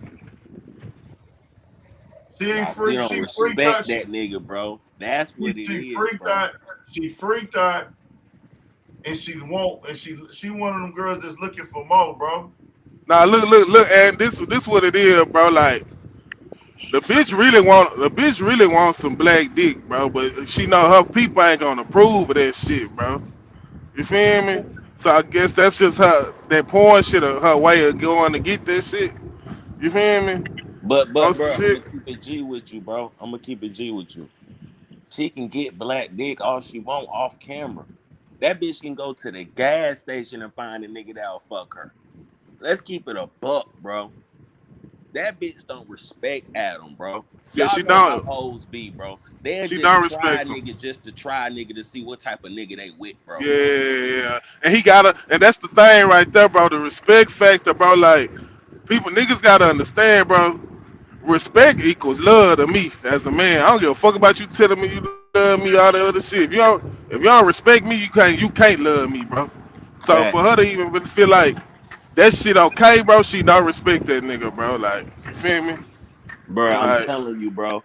At first, when the idea, cause this shit just didn't come out the blue. It had to start somewhere. You feel me? So when the idea came from, let me see what this nigga say. If I say I want to fuck another nigga without him, what he will say and shit, how he react. And then he gave the reaction, and she kept goddamn like a train reaction, kept going until she goddamn posted on Instagram, just left Pound Town after fucking another nigga that you just talked to her before she fucked the other nigga. then Boy, you you then are you giving buddy gas to your ops. then you buddy in with the nigga and shit, getting cool with him and shit. Nah, hell nah. Bruh, I mean, homie, that's his job. That's what he supposed to do. You feel me? content over everything, nigga. No, I'm talking about the dude that, you know, Yeah, but or but what? still though, Oh yeah, he supposed to be like that. That's I'm what he talking do. about He you Adam. know, he fuck for a living. So it's like, but hey, I ain't gotta be cool with the nigga and be trying to. no, And I'm not say, talking about Adam. I'm saying him. I'm yeah, saying like, yeah, homie, it ain't no sweat off his back. This what he do. yeah. What I'm saying, but Adam don't gotta be trying to be buddy with the nigga and shit. You feel me? Was crazy. That ain't the first husband / boyfriend he done had that conversation with. Oh That's nah, bruh, he do come that on. If shit he the all the time. specialist that Yeah, he all do these that shit white all the hoes be time. goddamn recommending, he'd have had that conversation a couple I'm gonna times, tell bro. y'all, bro. That shit more common than niggas think, bro. It is, but it ain't. It happens though. It's a world for that shit. No lie. All that Nah, swinging shit. That shit's something that go on. And nah, that shit. I'm gonna be real with you, bro. I don't call it swinging if it's a nigga and his bitch fucking a girl. That Nah, ain't swinging to me. Nah, Swinging is swinging is when another nigga fuck your bitch. nah facts. That's swinging. And and I these ain't gonna niggas be lie. wanna. You a better man than me if you can watch another nigga pipe your bitch down and might hear a moan that you never heard before from your bitch while you been piping her down for years. Nah, bro. But check this out, bro. It be the fact that a lot of these niggas, bro, they know they can't please they bitch, bro. So they just want the bitch around, bro. So whatever the bitch say, go with them. You feel me? I So mean, what don't, you mean the nigga can't please his bitch, bro? I'm like, nigga, it's a lot of niggas that can't please they bitch, bro. Like, so that's what they do. They resort to that just to keep the bitch around, so the bitch don't leave them. You feel bro, me? if you can't please your bitch, she not your bitch. If you got a little, I Let's block that conversation. Hold on. Let's block that conversation. If it's another nigga fucking your bitch, bro, she not your bitch no more, bro. Facts, She's not nigga. fully there, and a bitch can't be there 75%. Bitch got to be there 100%. But them niggas don't think like that though. They think because they paying the bitch and they keeping her, they doing whatever she want, that the bitch still belong to them. And see, that's why we clarify that shit over here, bro. On this That's what I'm platform, saying, bro. Nigga, that's a paymaster. Nigga, that's your sponsor. You sponsoring that hoe. That's not your bitch, nigga. That's your sponsee, nigga, or whatever the word is. I'm fucked up right now. But yeah. They don't know, but them niggas don't think like that though. They thinking that's some still they niggas, bitch. And somebody said, right, some of these niggas is keeping a woman around for the paper. The money is the only thing making the girl happy over there. She just dealing with everything else. Yeah, that's what I'm saying. Like, you hear me? For a nigga to sit and know, like, damn, bro, I ain't getting this bitch off. I ain't pleasing her. But this my wife though. So I got money. I'm gonna keep. That's the only way she's staying around because of the paper and the security. It's one thing though. It's one thing to let another nigga fuck your bitch. You feel me? If you not, that's what I'm saying, bro. That's one thing. But putting it on film, on fucking footage, broadcasting it to the world for money when y'all niggas is already up. Nah, bro, that math is not adding y'all up. got more money than 97% of the people in America.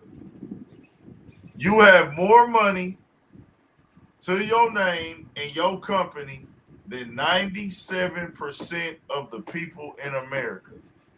My bitch bet not think about fucking another nigga on camera. Bro, niggas is tripping on Jada Pinkett and giving this bitch a pass. No disrespect to Shawty, because I always salute a bitch who found a sucker to goddamn work. You feel me? Like, that's life. You feel me? But damn, my nigga. No, if Adam, somebody said he a pimp. If Adam would have said, Hell nah. If Adam would have said he was a pimp, we wouldn't be doing no lives. Facts. Niggas know what the game is now. Like, pimps had to switch their shit up. He could have came out and said, yeah, man, I just let a nigga borrow my bitch. Yeah, we just got married, but we've been together for 7 years. So what the fuck is really married? If he would have kicked it like that, niggas wouldn't even be on that shit. But it's the thing, fellas. A nigga bitch gonna show you everything you need to know about the nigga, bro. These niggas this nigga knew that bitch was a slut when he married her, bro. But that's what these niggas be wanting and what they be liking, bro. Like, you can't feel sorry for no nigga like that. He picked this hoe. He knew what time it was for her. We gotta. I'm gonna keep it 100, bro, because that's like now we down talking the fucking sluts and the freaks and shit. Nah, because some of these hoes, they'll find a nigga that they respect and love, and that's the only nigga they gonna do that shit for. You feel me? Let alone not put the shit on camera and post it on the goddamn internet with the shit on there forever. Like, nah, bro. Like, it's niggas, bro. Let's keep it 100, bro. It's niggas that's sticking with they bitch, that's disrespectful. They know this bitch toxic, but this bitch got a mouth on her. And she don't do this shit for nobody but me, and she go crazy with this shit. Come on, bro. This is a bitch that don't respect her husband. That's exact. At the end of the day, it's either I'm gonna stick with what I was raised on, bro. Or she got dirt on this nigga. It could be those two. I don't know about no dirt or nothing like that, but I'm gonna say this, bro. I'm gonna stick to how I was raised and what my moral compass is and what my guidelines it is, bro. Once you put a ring on a female finger, bro, if this was this gal, just a bitch he was fucking, side bitch or whatever, nigga wouldn't even be talking about it, bro. It's like, okay, whatever. It's simply the fact you already have a daughter and then you went and tied the knot with her. This shit supposed to end. And then, that nigga said something that was crazy to me. And I don't think niggas be understanding it. Where her fans, this is the number one thing that her fans request. So why are they requesting it? They only requesting it because they want to dare you to fuck another nigga. Yo, this nigga. That's sort of that. That's sort of that's a reason why they like. We want to see it. Like we tired of seeing you fuck him. That's sort of like when niggas be letting niggas in the comment section hype them up to do some crash ass shit. Exactly. That's what I I was was about to going say, to. bro. I Adam said got that in my finessed video by some today. In that goddamn- video. And one thing about my Friday videos, a lot of the time they don't really get a lot of views. But I'm gonna drop the bitches anyways. But like Friday, my shit don't really do it. It don't go up. But I said that in the video. This is just like niggas, rappers getting hyped up to do some crash dummy shit. Because the fans telling you do this, and do this. And then when you do it, they be like, you dumb motherfucker. You really did that shit. Hold on, matter of fact, let me play this shit real quick. Niggas got finessed by the box. Not because of opinions or ideals, just because of the psychological breakdown, emotional breakdown, and physical breakdown of men and women. When you sleep with another nigga, another person, penetration is the conversation. You can't whirl me around into thinking anywhere else that there's a difference between me and you sleeping with the girl together and you sleeping with a man on your own.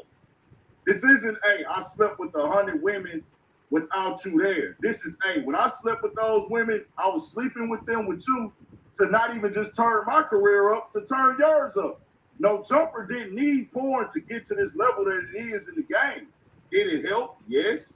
Did he make money off of it? A lot of money off of it? Yes. But it wasn't needed for him to be successful. Now, if you're trying to keep going money, no, you can't turn no money down, then that's a different conversation. But the mother of your kids going out here, no sir, no way, no how. Because the conversation ain't now is this something you wanted to see, something you wanted to do? This was done for her benefit. Yes, is it going to help you? Yes, you're going to be part of the conversation for a few weeks. It brings your wife money so you can say it's helping you, but this ain't benefiting you. That's her money. You already said that. So what benefit are you getting out of letting your wife go be with another man? People keep saying, oh, well, that's the porno business. Why wasn't this done before y'all locked it in and got married? It made more sense. This could have been over with and done. Then they say because they fans want it. Her fans want it. Man, the fans want people to crash out all the time. The fans want the rappers to diss the rappers. The fans want the rappers to shoot the rappers. The fans want the rappers to go to jail and show that they stiff and all this other stuff. But then as soon as they go to jail, they come back and tell them, as fans, you a stupid ass nigga. Or after you do it, once that high is gone that they was requested from, they're gonna start looking at you crazy like, man, you really did that dumb ass shit, did you? Because once they get that first high off of it, them fans, they're gonna be like, oh, it's old. Now it ain't even the same no more. And it's worth it in the end. I guess if you all about the money, it is, but it'll never make sense to me. And we're gonna tap in on this some more. Tell me what y'all think. We got more coming, more videos, all that 1,000 for shit show. Stay on your feet. Nah, you hit it right on the head, Wow. Yeah, right on the head, bro. Let the fans hype you into doing some crash dummy shit. And that's just chasing money, bro. That's chasing like, hey, I'm really just chasing to try to appease these people online. And it's a bag connected to it, so I'm gonna do it. Come on, man. That shit don't make no sense. So I'm trying to figure out, was she a porn star when he met her, or what? She just, you know what I mean? Nah, not like that. I think that she might have had like the premium Snapchat shit. I think he said one time, but she wasn't like on camera doing no goddamn fucking and shit like that. Then he was trying to. Then he got involved in it, and then they just was like, shit, if you gonna be calling yourself a porn star, you need to go fuck somebody else. We don't want to see you in your dude fucking. You feel me? Well, nah, they've been doing porn for some years. So niggas probably, the niggas, bro, you gotta think, the type of niggas that pay for porn like that, like really, really be invested into it with sending requests. You know what I'm saying? Like niggas that really like actually send special requests, like that level of paying. You know what I'm saying? Because it's different levels. You might have a nigga that might pay for a bitch shit for one time. You know what I'm saying? Or then cancel that whole whatever. But to the point where we actually on here interacting, engaging, that's a different type of nigga. You feel me? Yeah. Like you in here sending the bitch voice notes and shit, like all that, thinking that she really fucking with you. That's wild. And they in the world of their own. But I understand you have to give your audience what they want. But they have convinced themselves like, oh, I have a real profession, what I'm doing. And my guy is supportive of my profession. And my fans want this done. I'm a certain age, I have to get it. You know what I'm saying? So he was just a placeholder until she felt like she, she wanted to go on, Oh, I don't know. really get her feet wet in this shit. I don't know. Yeah. I don't know Damn, what the goal that's is crazy. here, bro. I can't even figure it out. We'll just have That's to. crazy. That's crazy. But we'll move on real quick. Boosie and Omeretta. Oh yeah, man. What's up? I got it. Man, So that I'll boy. tell you like this, bro. I'm gonna be real. I'm gonna go to the video. Just go to Boosie tweets. Hold on. Oh, So, Boosie, bro, man. I'll say this with this right here. I heard the song. I know Boosie was getting tagged all day, but I wouldn't have responded to this. That's what I'm saying. Why Boosie? Like, bro, come on, man. What's up, boo? That nigga Boosie got 846,000 views from that shit, bro. That shit is crazy. Omeretta, get mad at what your city doing. Don't get mad at me. So she got on the song, Put It on the Floor, which was Lotto's song. This shit remixing it with Cardi B. And I had the lyrics right here. Let me read them.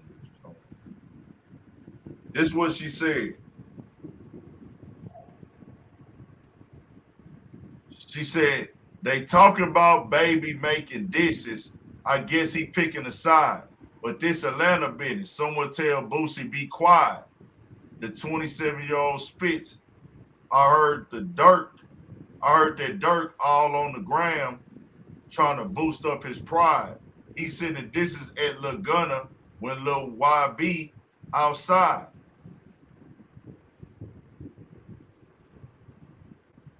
Yeah. That's what she said on the song. I'm gonna tell you like this, bro. If a nigga that's a public figure, this is me. I don't care about the street shit. I'm not pushing no gangster shit.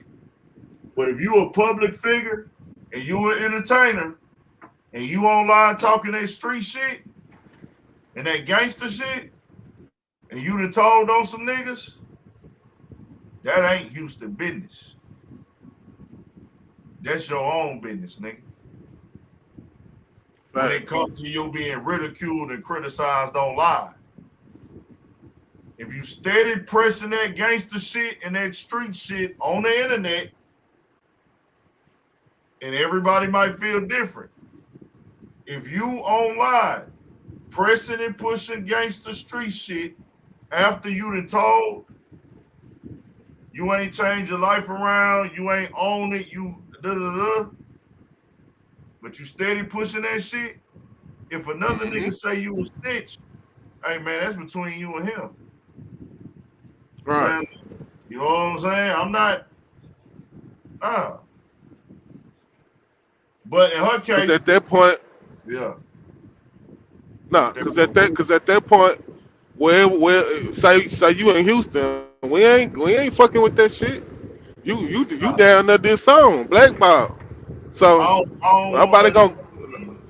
I ain't looking for this. I don't want nothing happen to nobody. I ain't trying to see no nigga get hurt, bro. I don't get no enjoyment out of that. But the facts is the facts. Is like, hey, bro, you already showed, and bro, I'm not the nigga that's like, hey, bro, like somebody shot up y'all car.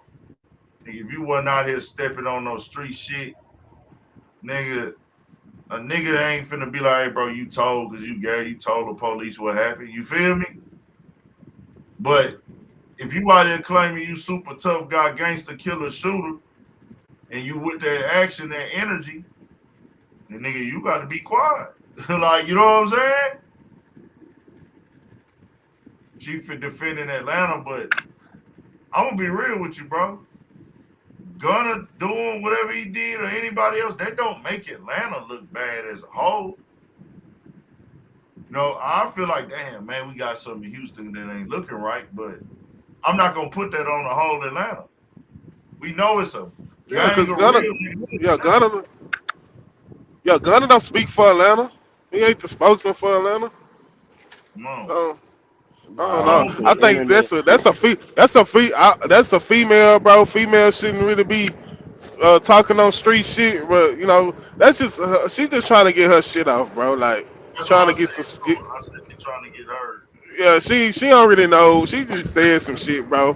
That's On why I some say G Boosie shit too shouldn't. though. On some G shit too though. Like we gotta remember her last like hit that everybody know her from. You feel me? Facts. Not from When she Atlanta. was saying what's Atlanta and what's not Atlanta and shit. You feel me? So she coming from that. I'm trying to goddamn like throw out some goddamn certification type shit. What street and what ain't street. You feel me?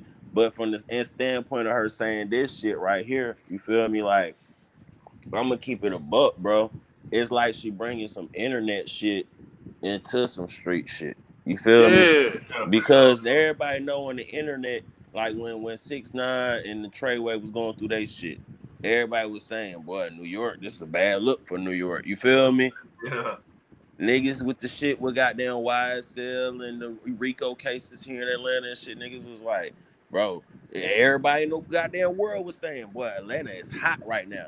Niggas, rappers was out here claiming they ain't a certain set that we've been hearing for years that you was saying that you was. You feel me? Niggas talking about how they goddamn activists now and shit. You start seeing niggas taking pictures with goddamn politicians and shit. You feel me? So I get what she's saying, but that's some internet shit. You feel me? Because the streets know, bro, what that nigga did, bro. We ain't fucking with that shit, bro. Yeah, That's facts. that's 1,000. You can walk in there, any fucking trap in the A, nigga, and they gonna tell you the same thing. Any nigga that's in there talking about some, bro, what the fuck, bro? Man, you running your ass up out of there, bro, for real.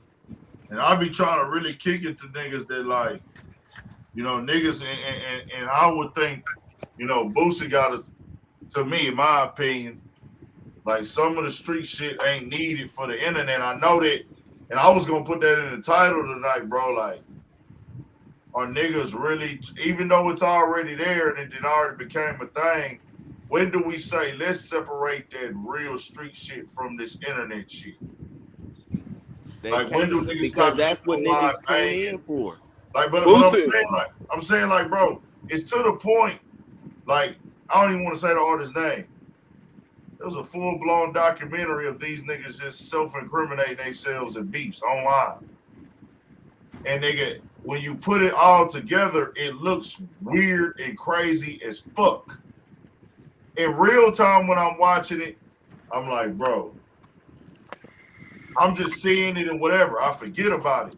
But when a nigga comb the internet for your lives, all your tweets and everything, and this ain't King Von I'm talking about, this rapper's still living. But when nigga comb, and God bless King Von's soul, but when nigga comb through the internet and he can find all your Instagram lives of you dissing niggas and shit and da-da-da and talking street shit and talking gangster shit, and it's like, bro, what the fuck is this? You know what I'm saying?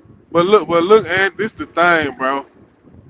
This internet shit, this shit is like fucking like a shot of fucking adrenaline for certain motherfuckers, bro. Like, and they don't got no self awareness, bro. Like, it's like they live for this shit. They live to jump on the internet and see what somebody's saying about them, seeing what they can capitalize off of. And I feel like Boosie on that shit hard these days, bro. He trying to capitalize on anything he can to keep himself relevant, man. Keep money coming and shit like that, bro. And I feel like, bro, he doing like all money ain't good money, bro. Especially when you incriminating yourself and shit. You know, Well, see, this is the thing with me. I always looked and still do, bro. Like, Boosie, you just stood the test of time, bro. Niggas know what you done been through, where you came from. Niggas see how you is with your family and your kids. it feel like he's still trying to show us he a real nigga. Yeah. And I'm like, hey, bro, we already know. But see, I'm gonna keep it buck with you, and the reason why he probably got that mentality though too is because like when you a young nigga out in the street and in the trenches and shit, and you hear this old head talking about what he used to do and what he was on and all that shit, and you looking at him now like, nigga, you ain't doing nothing now but goddamn pushing a broom and shit. You feel me? You working for a white man. You feel me? But like niggas be like, I never become that nigga. You feel me? Just like some niggas be like, they used to hoop and be like, bro, it's some niggas that be talking about, oh, I used to be a fool out there, but my coach ain't give me the opportunity and shit. Niggas be like, bro, even if the shit ain't work out for me, I never become that nigga that speak down on the opportunities or what ifs and shit like that. You feel me? So you got some gangster niggas that you see in their 40s and 50s doing some young nigga shit. And you be like, bro, why you still on that shit? Because they the type of nigga, they be like, bro, I never become that nigga that niggas look at me as old or out of place or look at me at uncle, all that shit. You feel me? Like, that's what I'm seeing right here. Because we got to remember, too, nigga, it's a whole generation of motherfuckers that's grown now that grew up off this social media shit. That this is all they know is how they feel pitted on the internet. And then Boosie got to understand, bro. It's a lot of motherfuckers on the internet that don't give a fuck about this shit, bro. You feel me? They don't care about your past and what you did and what you known for. They don't give a fuck about that shit. That shit, like you said, bro. That's what you did. That's what you known for. You ain't doing that shit, nah. You ain't slanging no iron, nah. Stay But even if you was, by even speaking if you on was, current shit. Listen. Even if you was, bro, my thing is this, bro. You ain't got to put yourself. You don't gotta be the street and gangster, like what's real and gangster. It's just certain shit, bro. Not all of it. Some of the shit, and that's a gray area because I'm saying, like, hey, bro, dog, going too far sometimes. And certain times, I just feel like what he's saying, no greater good or nothing good gonna come from it. But at certain times, it's crazy because we need that nigga to say some shit. Yeah, then I feel like he feel like that's his lane in the rap game, to be the real nigga, to be the one that ain't folding and standing on principles and shit like that. And I I respect feel like that. And I respect that. But at certain times, it's like, damn, when do you say, okay, I'll just be quiet right now? Like, yeah, because it seems like he don't know when to pick his battles, bro. You know, every battle that come out there, you ain't got to jump on it, bro. You got to know when to say something and when to like sit back and let some shit develop before you get your opinion on it. Because it's a lot of people that really respect Boosie's opinion and respect the type of nigga he is, bro. And sometimes he jump out the window instead of letting shit develop. And, you know, he get to saying shit and then he get to, you know, really saying shit that's unnecessary that he really don't need to say. You know, you feel me? But that's just the street niggas though. We all know niggas like that though. You feel me? Like they real at heart. You feel me? They got good intentions and shit. You feel me? But sometimes they might overreact or they might assume some shit. And you feel me? And that's how a lot of our niggas crash out too. Yeah, and that's what I'm against because I'm a nigga that want to see Boosie win. You feel me? I'm a nigga that want to see these artists I grew up listening to win and make the best of their situation and what they do with this rap shit or this game. Especially when I see you a nigga that got a whole household full of kids, bro. I want you to win and be around, but I know all online commenting on shit and speaking on niggas' situation. I ain't for you out here putting a real message, but it's like sometimes it just come off as like, damn, bro, you trying to be in the light. Trying too hard. And then a lot of niggas, he gotta understand, bro. It's some young niggas out here that don't give a fuck about Boosie name and his rep, bro. He already got shot in Dallas. Well, you feel me? Well, he knows that already. That's not even the. Yeah, but I'm saying like you always trying to speak on some shit, bro. You gonna cause problems for you that you don't need to have, bro. Like sometimes you gotta know when to just let some shit roll off your back, bro. You ain't gotta be the spokesman for real niggas and stand up niggas all the time, bro. Cause there's some niggas out here don't give a fuck about your name, bro. It's some niggas that want to be they want to be known for being the one that killed your ass out here. You feel me? So it's just like he gotta pick and choose his battles better, bro. Nah, facts right there. And I just, I pray and, want to see these niggas win, man. Fuck with the Boosie, fuck with all these niggas I grew up on. I just be looking at it like, bro, you gotta just, I'm still having fun, bro. I don't want y'all to think I'm not a nigga that's down to have a good time, and I don't believe in turning up and letting my, you know what I'm saying? Like, letting kicking back, drinking, partying, living it up. I'm with all that shit, bro. I'm with the having a good time. I don't never want to be that nigga that's too stiff to enjoy himself. But I just say, man, with this street shit and this internet, and like, Omeretta, I know she wasn't. She just was trying to get her name trending. You feel me? Yeah, she just trying to pop her shit, bro. She just You feel me? trying Because you to click the video or trend on the blogs, but we know what that is. It's just gonna always look like clout chasing. You know what I'm saying? She's a good artist though. She's a good artist. Yeah, Like, she can rap her ass off, but she trying to pick that lane of being the one that rep Atlanta real hard and and shit like this. So we know what it is, bro. Like, cause And she ain't really I saying don't nothing. think she did anything wrong. Because Yeah, she ain't do nothing wrong. She ain't do honestly nothing speaking, wrong. she said some real shit. Yeah, she ain't do nothing wrong. She just trying to. That's her lane. but that's the That's thing, I'm gonna say this though. When you do certain things and you know that you finna ruffle some feathers, I get it, but it's the same time they can backfire. Cause but somebody told me, I said she called out all the rappers in the Atlanta area, right? And people say, man, she ain't say no rappers' name. She ain't call out no rappers. Are you fucking serious? That she she called didn't? out like 4 rappers. But whether she said their names or not, you're a rapper and you're dropping a song in Atlanta and saying these niggas not from Atlanta, and then you're naming the parts of the area, the Atlanta tri-state area that these niggas claim. And it's like, like I know that the fans are gonna take this like you calling out rappers, right or wrong. No, right, but them rappers that she called out, they gotta be smart enough not to fall for the bait and I let wouldn't know. really, I wouldn't even really speaking on if the rappers falling for the bait or not. I'm Yeah, just saying what she do. She say shit and put do things like this to get under people's skin. She telling little baby he's side picking and it's like, the fuck do you mean? Like, what do you mean he picking sides? Did you not see the fucking video? yeah, but that's what I'm saying. That's He when, doing what he supposed to do as a nigga that's Young Thug partner. and that's what I'm saying. That's when you ignore shit like that, because her word shouldn't be loud to you. When You feel me? nobody said nothing to her but Boosie. You know what I'm saying? Yeah, that's what I'm saying. If nobody else said nothing, Boosie shouldn't have said nothing because of all people, he shouldn't have said nothing. Like he should be like, man, I ain't putting no legs on that shit, bro. Whatever, and kept it moving.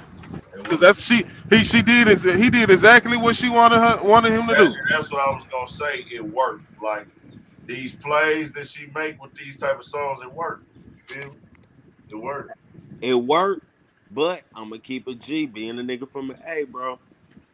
She ain't lying, bro. A lot She of ain't lying. niggas that rep Atlanta, bro, they don't be from Atlanta. I Well, can we just know go.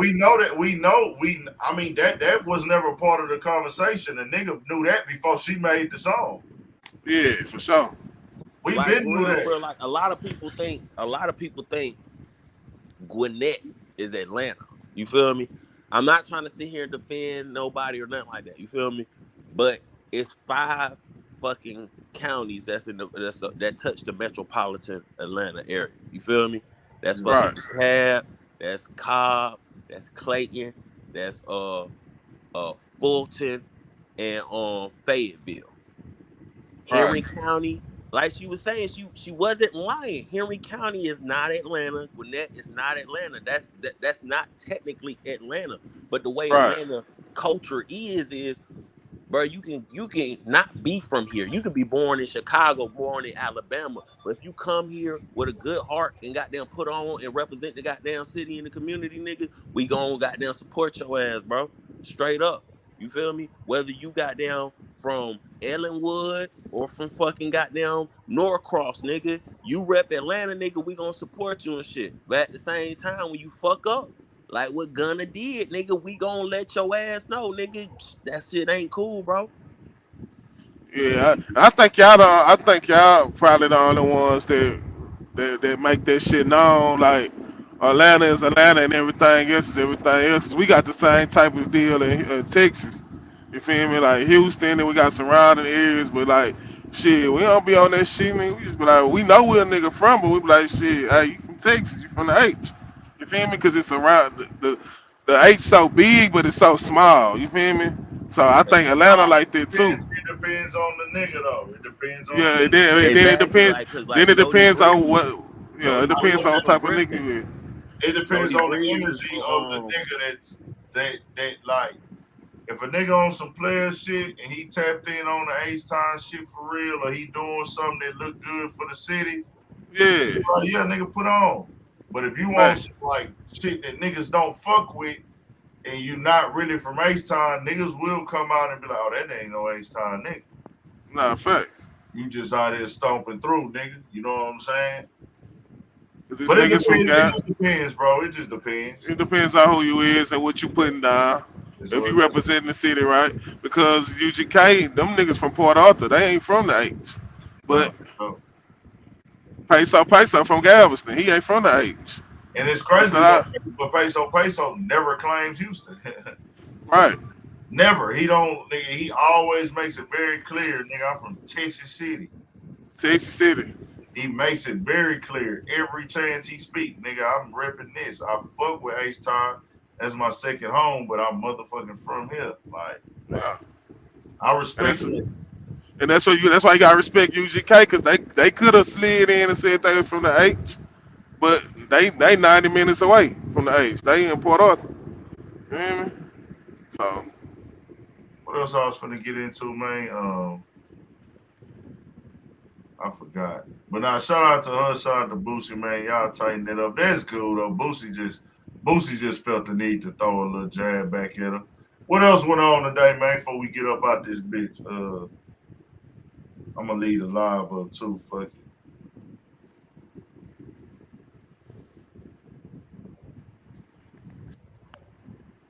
What y'all think about Busta Rhymes? Shout out to the homie from my expert opinion. Dog said Busta Rhymes is top 3. top 3 for what? Lyricists.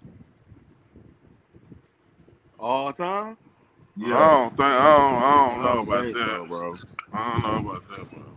The best lyricist in hip hop. People were talking about lyricists. Is Busta Rhymes the best lyricist in hip hop?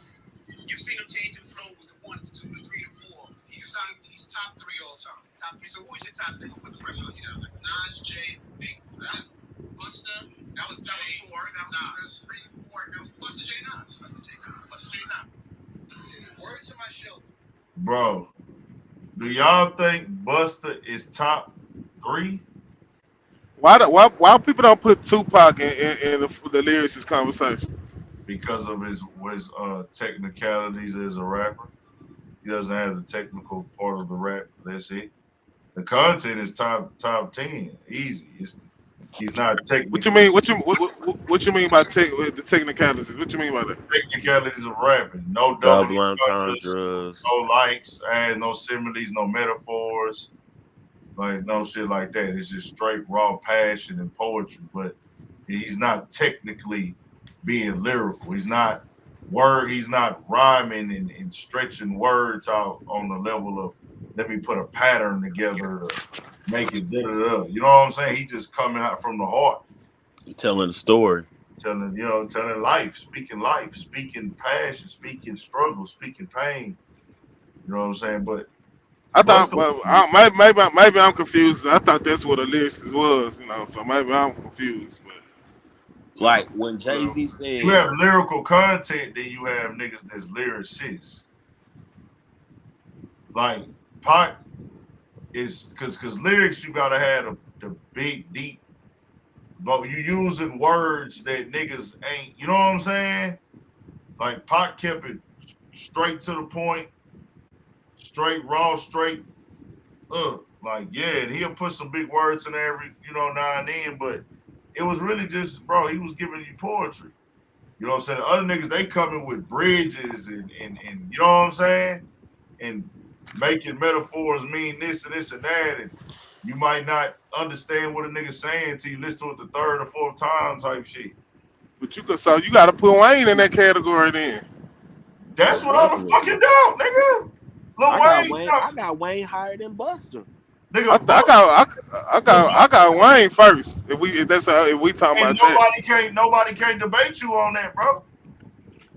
Nobody debates Wayne. If a nigga tell you Wayne is the best lyrical rapper of all time, can't nobody tell you wrong.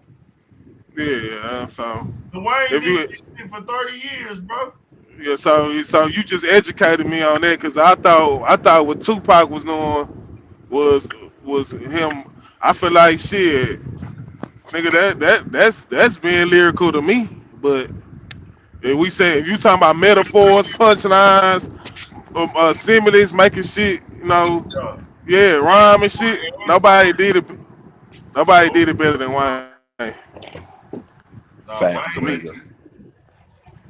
Wayne is that nigga. Jay did it. He that nigga. Eminem, you put Eminem in there? Oh yeah, for sure. You can put Ludacris in there? Of course. Ludacris is one of the greatest. I'm trying to see what I put DMX in. He got to be in that Tupac category. I think he was a little bit more of a rapper than Pac though. Who, DMX? Yeah. Oh yeah. I put him. What y'all mean by that? Because DMX had tracks where he'll give you that Pac energy where it was just straight passion, but then he'll give you other tracks where, like, hold on, what the fuck that nigga just say? Like, and then he'll throw in goddamn like sound effects in with it too and shit. You feel me? With the barks and all that shit. You feel me? In the growls. Like, okay, so y'all talking about like ad libs and all this shit, bro. All this shit, everything. Okay. Like J. Cole is lyrical. J. Cole is a lyrical nigga. You know what I'm saying? Like super lyrical. Yeah, but I see what you're saying with that DMX because he is on the borderline for real though. Yeah, because DMX was just a great nigga. Like, so what y'all? So Kendrick a lyricist then? For sure. Facts. 100%. J. Cole, Big Sean, Kodak. Kodak. Kodak, motherfucking lyricist. Hell yeah. Kanye. Yeah, I throw Kanye in there. He ain't on the same level as some other niggas we just named, but yeah, Kanye for sure is. He ain't just on no passion shit. He actually do music though. He his music and his genius come from the goddamn like sound side of it too. Yeah, so that's why I said that. What Big Sean have you listened to, nigga? Who said that? Somebody, this nigga, my boy, he be in supporting heavy, be Warner Foundation. This nigga said Big Sean ain't no lyricist. Nigga, you done lost your fucking mind, boy. Nah, Big Sean, the truth, bro. Ass off, nigga. You better go. But being that goddamn good music camp, you gotta be a lyricist. Come on, nigga.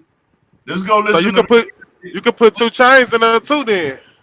Hell yeah, 2 Chainz a lyricist. See, niggas like 2 Chainz and Ludacris, they lyricists, but they fucking goddamn delivery and they fucking visuals goddamn kind of like outweigh they lyricism and shit. You feel me? If that makes sense.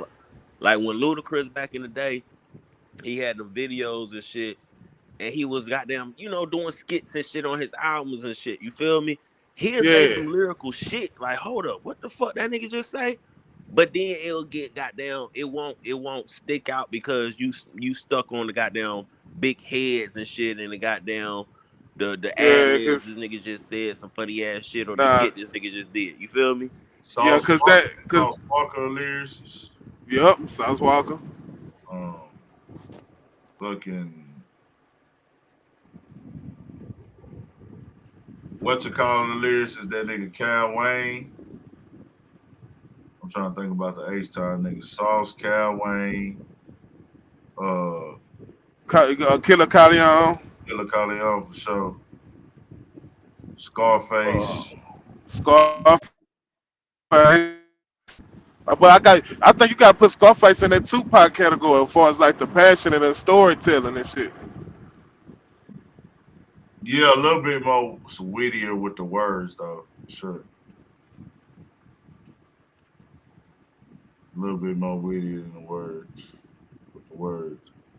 Bro, there's so many fucking niggas it's a lot of lyricists out here in this game, bro. Meek Mill was a lyricist. Or is a lyricist. Well, I say was. That nigga is a lyricist. A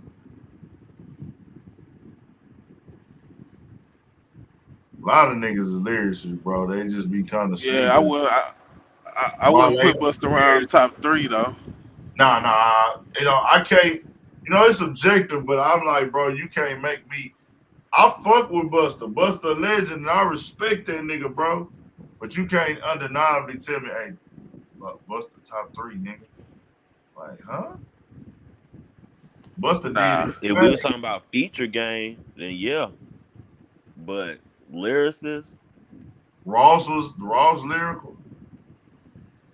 Yeah, Ross, he lyrical. Yeah, I put him in that lyricist conversation. Nah, shout out to tears to it though. You feel me? It's tears to it because like a Kendrick and a J. Cole is well over goddamn levels of a goddamn of a DMX or something like that. You feel me? She even talked about how Lucci got stabbed up in there, bro. Again? No, she said that shit in that song. Man, I ain't gonna cap, bro. I don't know who she run with, but it sounds like she fucking with some people that got down close to that shit, bro. What you mean?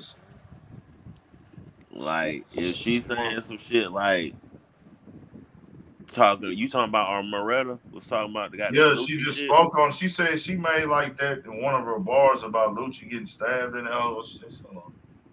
Well, it was kind of like a sneak diss, or how he was. So that's what she said. This hold on. She said this.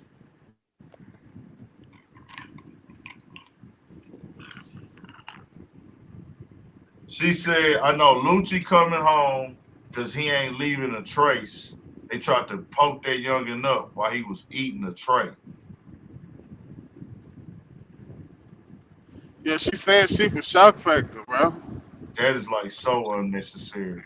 She basically stating what side she on, bro. Right. Niggas slick forget with all this Rico shit that goddamn YSL and YFN was goddamn. That was the thing. That was the thing out there. You're not saying what side she on because you saying whatever, like you called out Lil Baby, but then you shouting out. But she just saying shit, bro. Is she taking up for Gunna or what? I'm trying to figure it out. He just talking. If she said now, I'm looking at it. If she's saying that about the YFN Lucci shit. It sounds like she got down saluting that nigga and she riding with that side. She's not.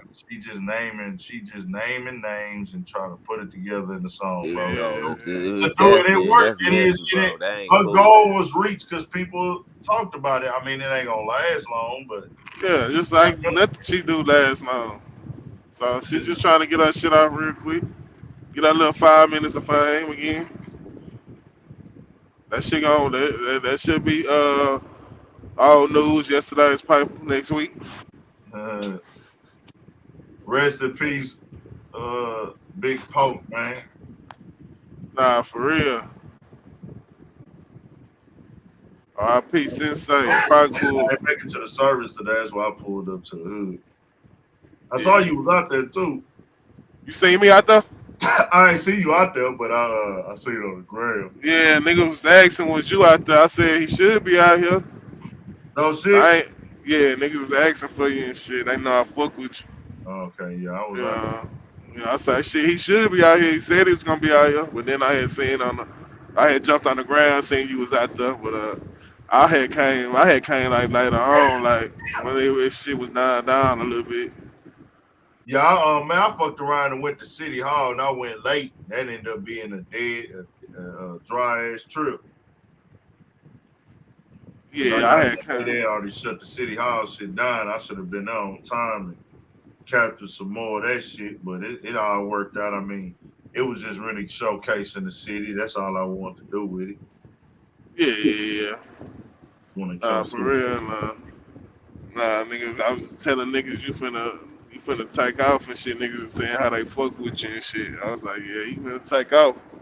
Yeah, it was. Yeah. Hey, it's crazy out there, bro. Like how many motherfuckers really, was just like, man, bro. Like I'm walking by, niggas yelling like, stay on your pivot and shit. For a nigga from the north to be in Yellowstone getting love, like it ain't. We ain't never had that type of situation where you can't go hood to hood unless you on. Oh no, you can go anywhere, bro. We been off this shit. Be no dry shit everywhere. Be home, be outside. Yeah. Like, you know what I'm saying? That's big, bro. Like to go to the other side of town because it's probably more niggas on the other side of town that fuck with me than niggas on my side of town. Yeah, Southside fuck with you hard, bro. Like when that shit, that Southside, Northside shit, that shit been dead. Nah, facts. Facts. That shit been dead. All of my first interviews was on the South.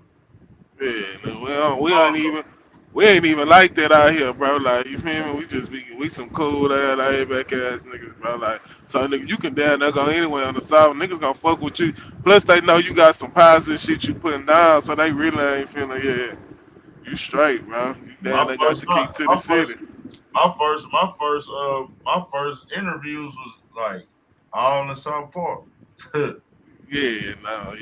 Or Southwest niggas is different place, like East Side. I wasn't really interviewing a lot of niggas on the North at first. Nah, you like good. My interviews coming from the South to the East. This is 2018, but bro, we been hanging. Nigga been hanging on the side forever, bro. We always had to go to the South to go to the club. Cause that's where everything is on our side. Nah, for real. We always had to go to the South to go to the club, to go downtown. When they doing the other shits back in the day on the Southwest side, we was hitting that shit. Like, we always been having to go to the South side, and South side always embraced to show love and never was on no dry shit. So it's always been that. But I just like, damn, I'm out here fucking with Poke just to have like different people just stop a nigga and just say, man, I'm fucking with you, bro. Like, your shit, you doing your thing, nigga. Like, hey, man, keep doing that shit. That was hard, bro. It was like, I'm like, damn, that's love. Nah, for sure, nigga. Niggas. Then we went to Trail Burger. A couple niggas fuck with a nigga up there. Nah, niggas gonna show you. I guess you know when you on that rapping, if you on some like urban type shit, they are pretty. And then niggas just like saying niggas that they know make it, bro. Like, you hear me? Doing something positive, bro. But you gotta take this shit like with a grain of salt too. You feel me?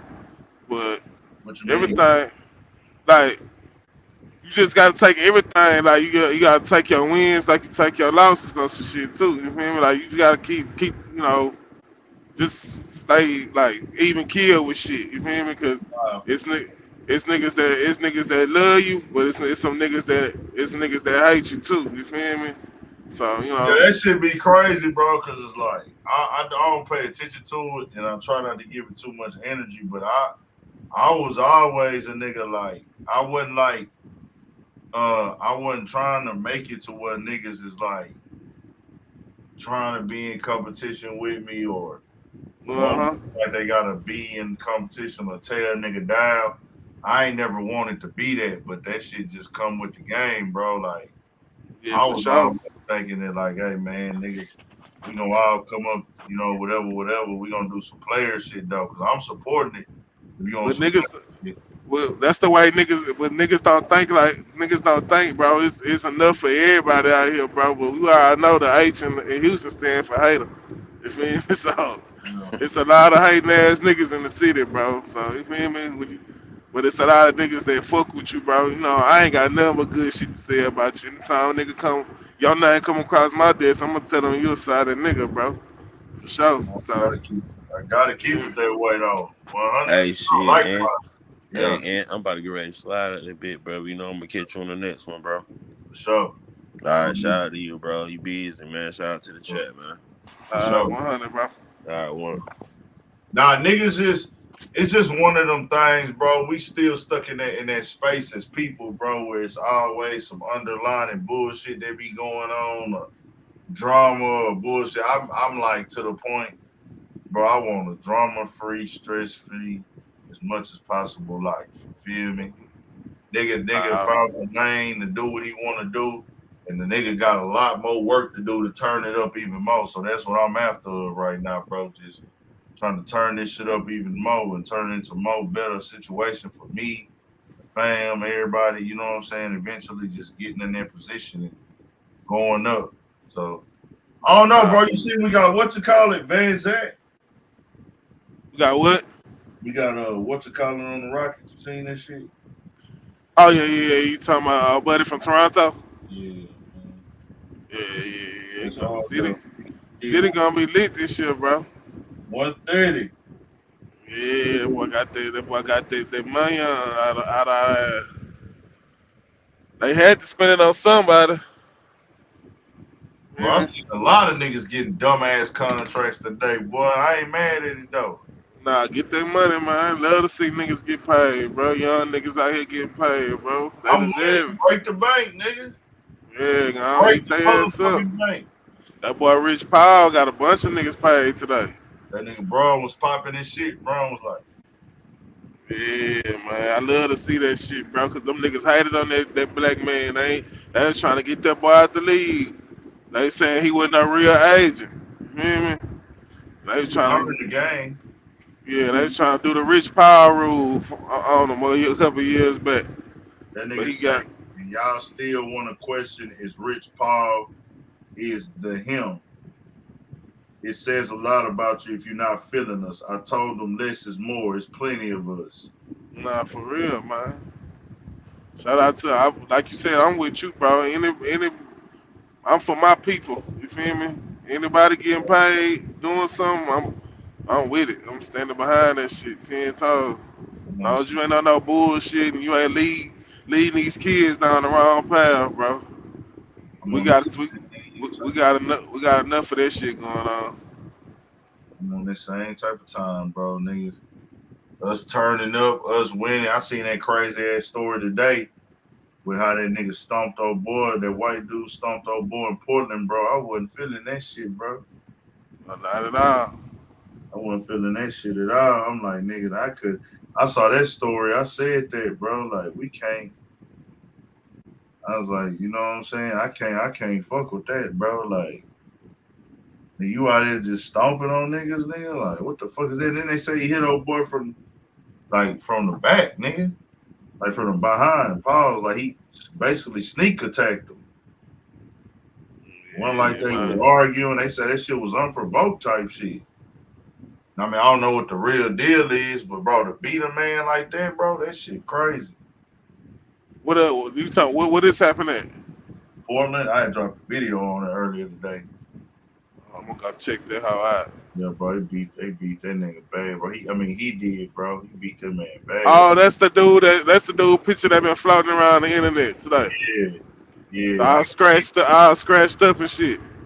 Yo, swole up all that. That nigga fucked up, bro. Like they did dog dirty, man. Well, one dude did it, but he was kicking him in his head while he was on the ground, bro. Yeah, so he scratching his shit up.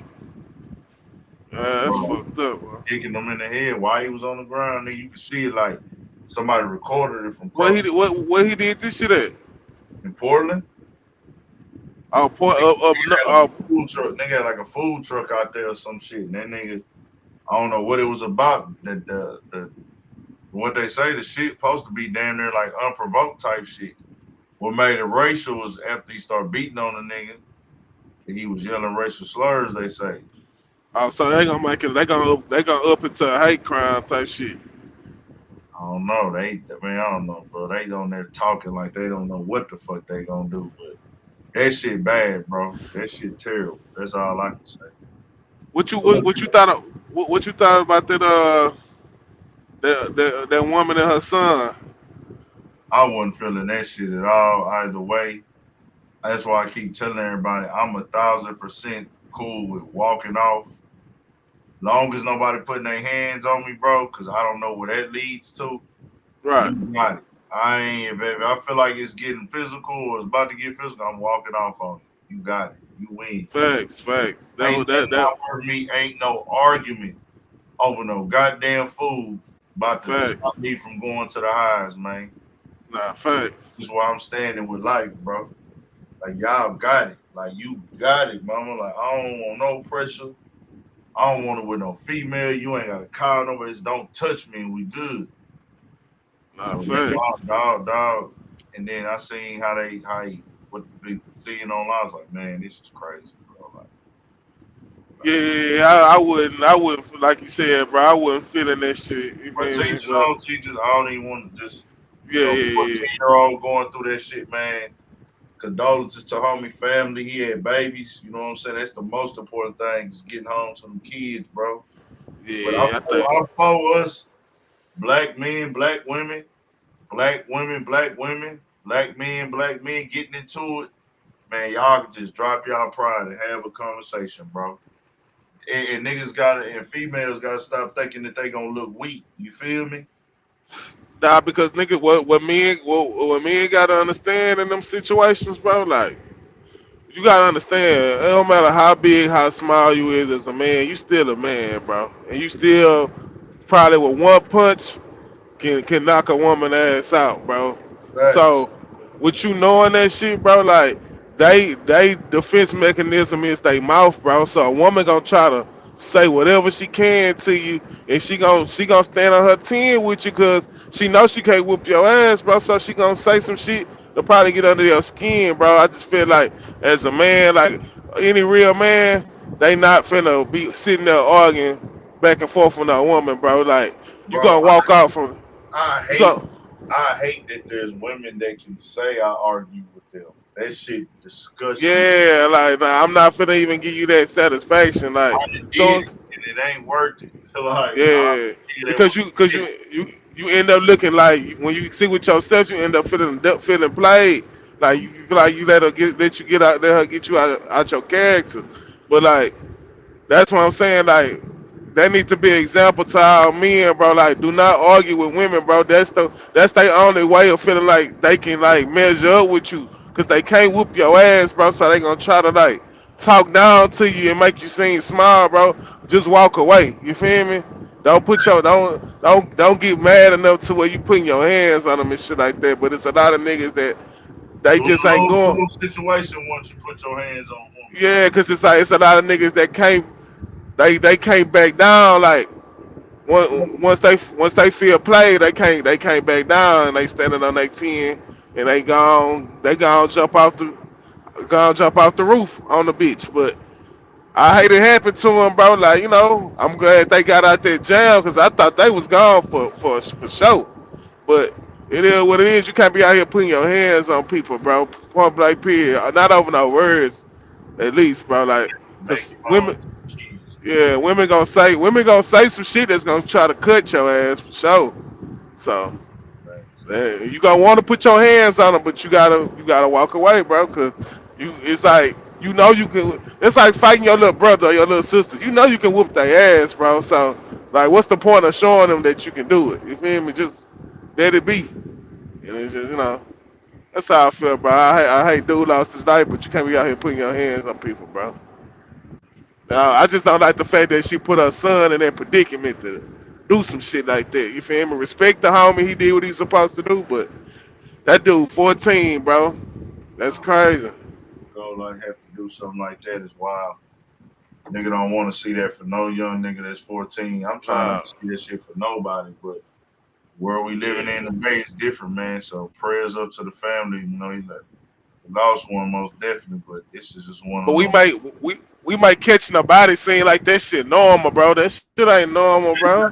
internet, bro. That's the fucking internet. Like the internet will make you think this shit ain't real, bro. Yeah, them niggas saying he caught a body like the nigga took a walk to school or something, bro. That nigga killed somebody, bro. That shit is tragic, bro. You feel me? Like, Hey, bro, when niggas die, niggas get over that shit quick, except like you really the close nigga of the family. Like, bro, niggas don't be. That's why I be telling niggas don't we crash.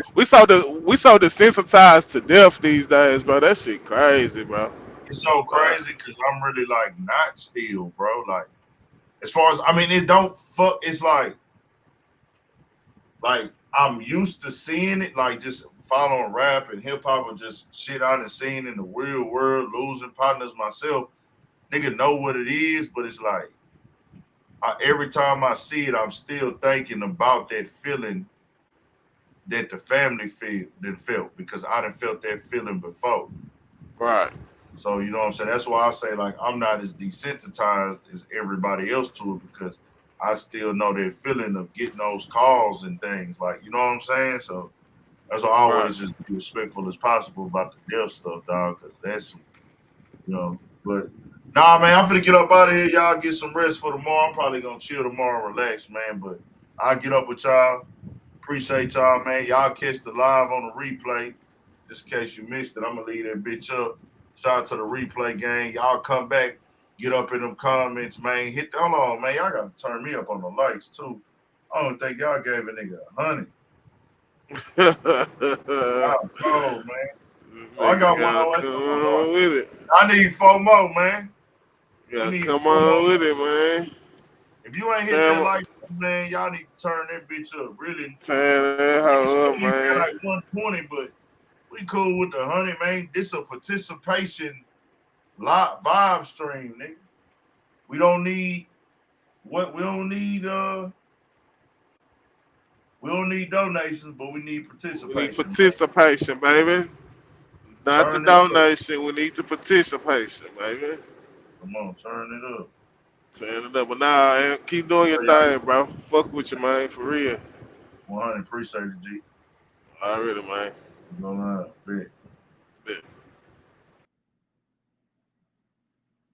Come on, man. Y'all get a nigga to that hunt done, man. It's free to hit that like button, man. Turn it up. We still ain't there yet. We almost there should be. Y'all still ain't turned the nigga. I'm gonna slide out and back in. Hold on. Where y'all live with it? Y'all supposed to have a nigga at the 100. Need 1 more. Y'all turn it up, man. Get that bitch to 100. Too cool for school, motherfucker. I can't see who liking it. So don't worry. If you like that motherfucker, I can't see it. Can't nobody see it. Ain't nobody gonna know you liked it but you. So y'all should come in and like immediately. That's just showing support, man. It's free to support. Got to participate in these live streams. That's what make them more interesting, more entertaining. The participation make it more entertaining, man. Let me see where we at with it. Bet, we on. Appreciate y'all, man. Turn this up. Get up in them comments. Put live stream. Put vibe stream. Vibe stream. Go put in the comments after the video button. Go put vibe stream, man. Vibe stream. The vibe stream or replay game. Something like that. Y'all stay up. Shout out Heartbreak Kid, Mac Millie, Lazane Loyal, A1 Takeover, Phoenix, MUGENT. Everybody that's up in here. Heartbreak Kid. We'll be back Monday. Charlie Hustle, Bawana Foundation, Mike Brown. Everybody, man, we back on Monday. Studio 56 podcast right here. Y'all make sure y'all tapped in. Check out that last food vlog we did too, man. 1,000.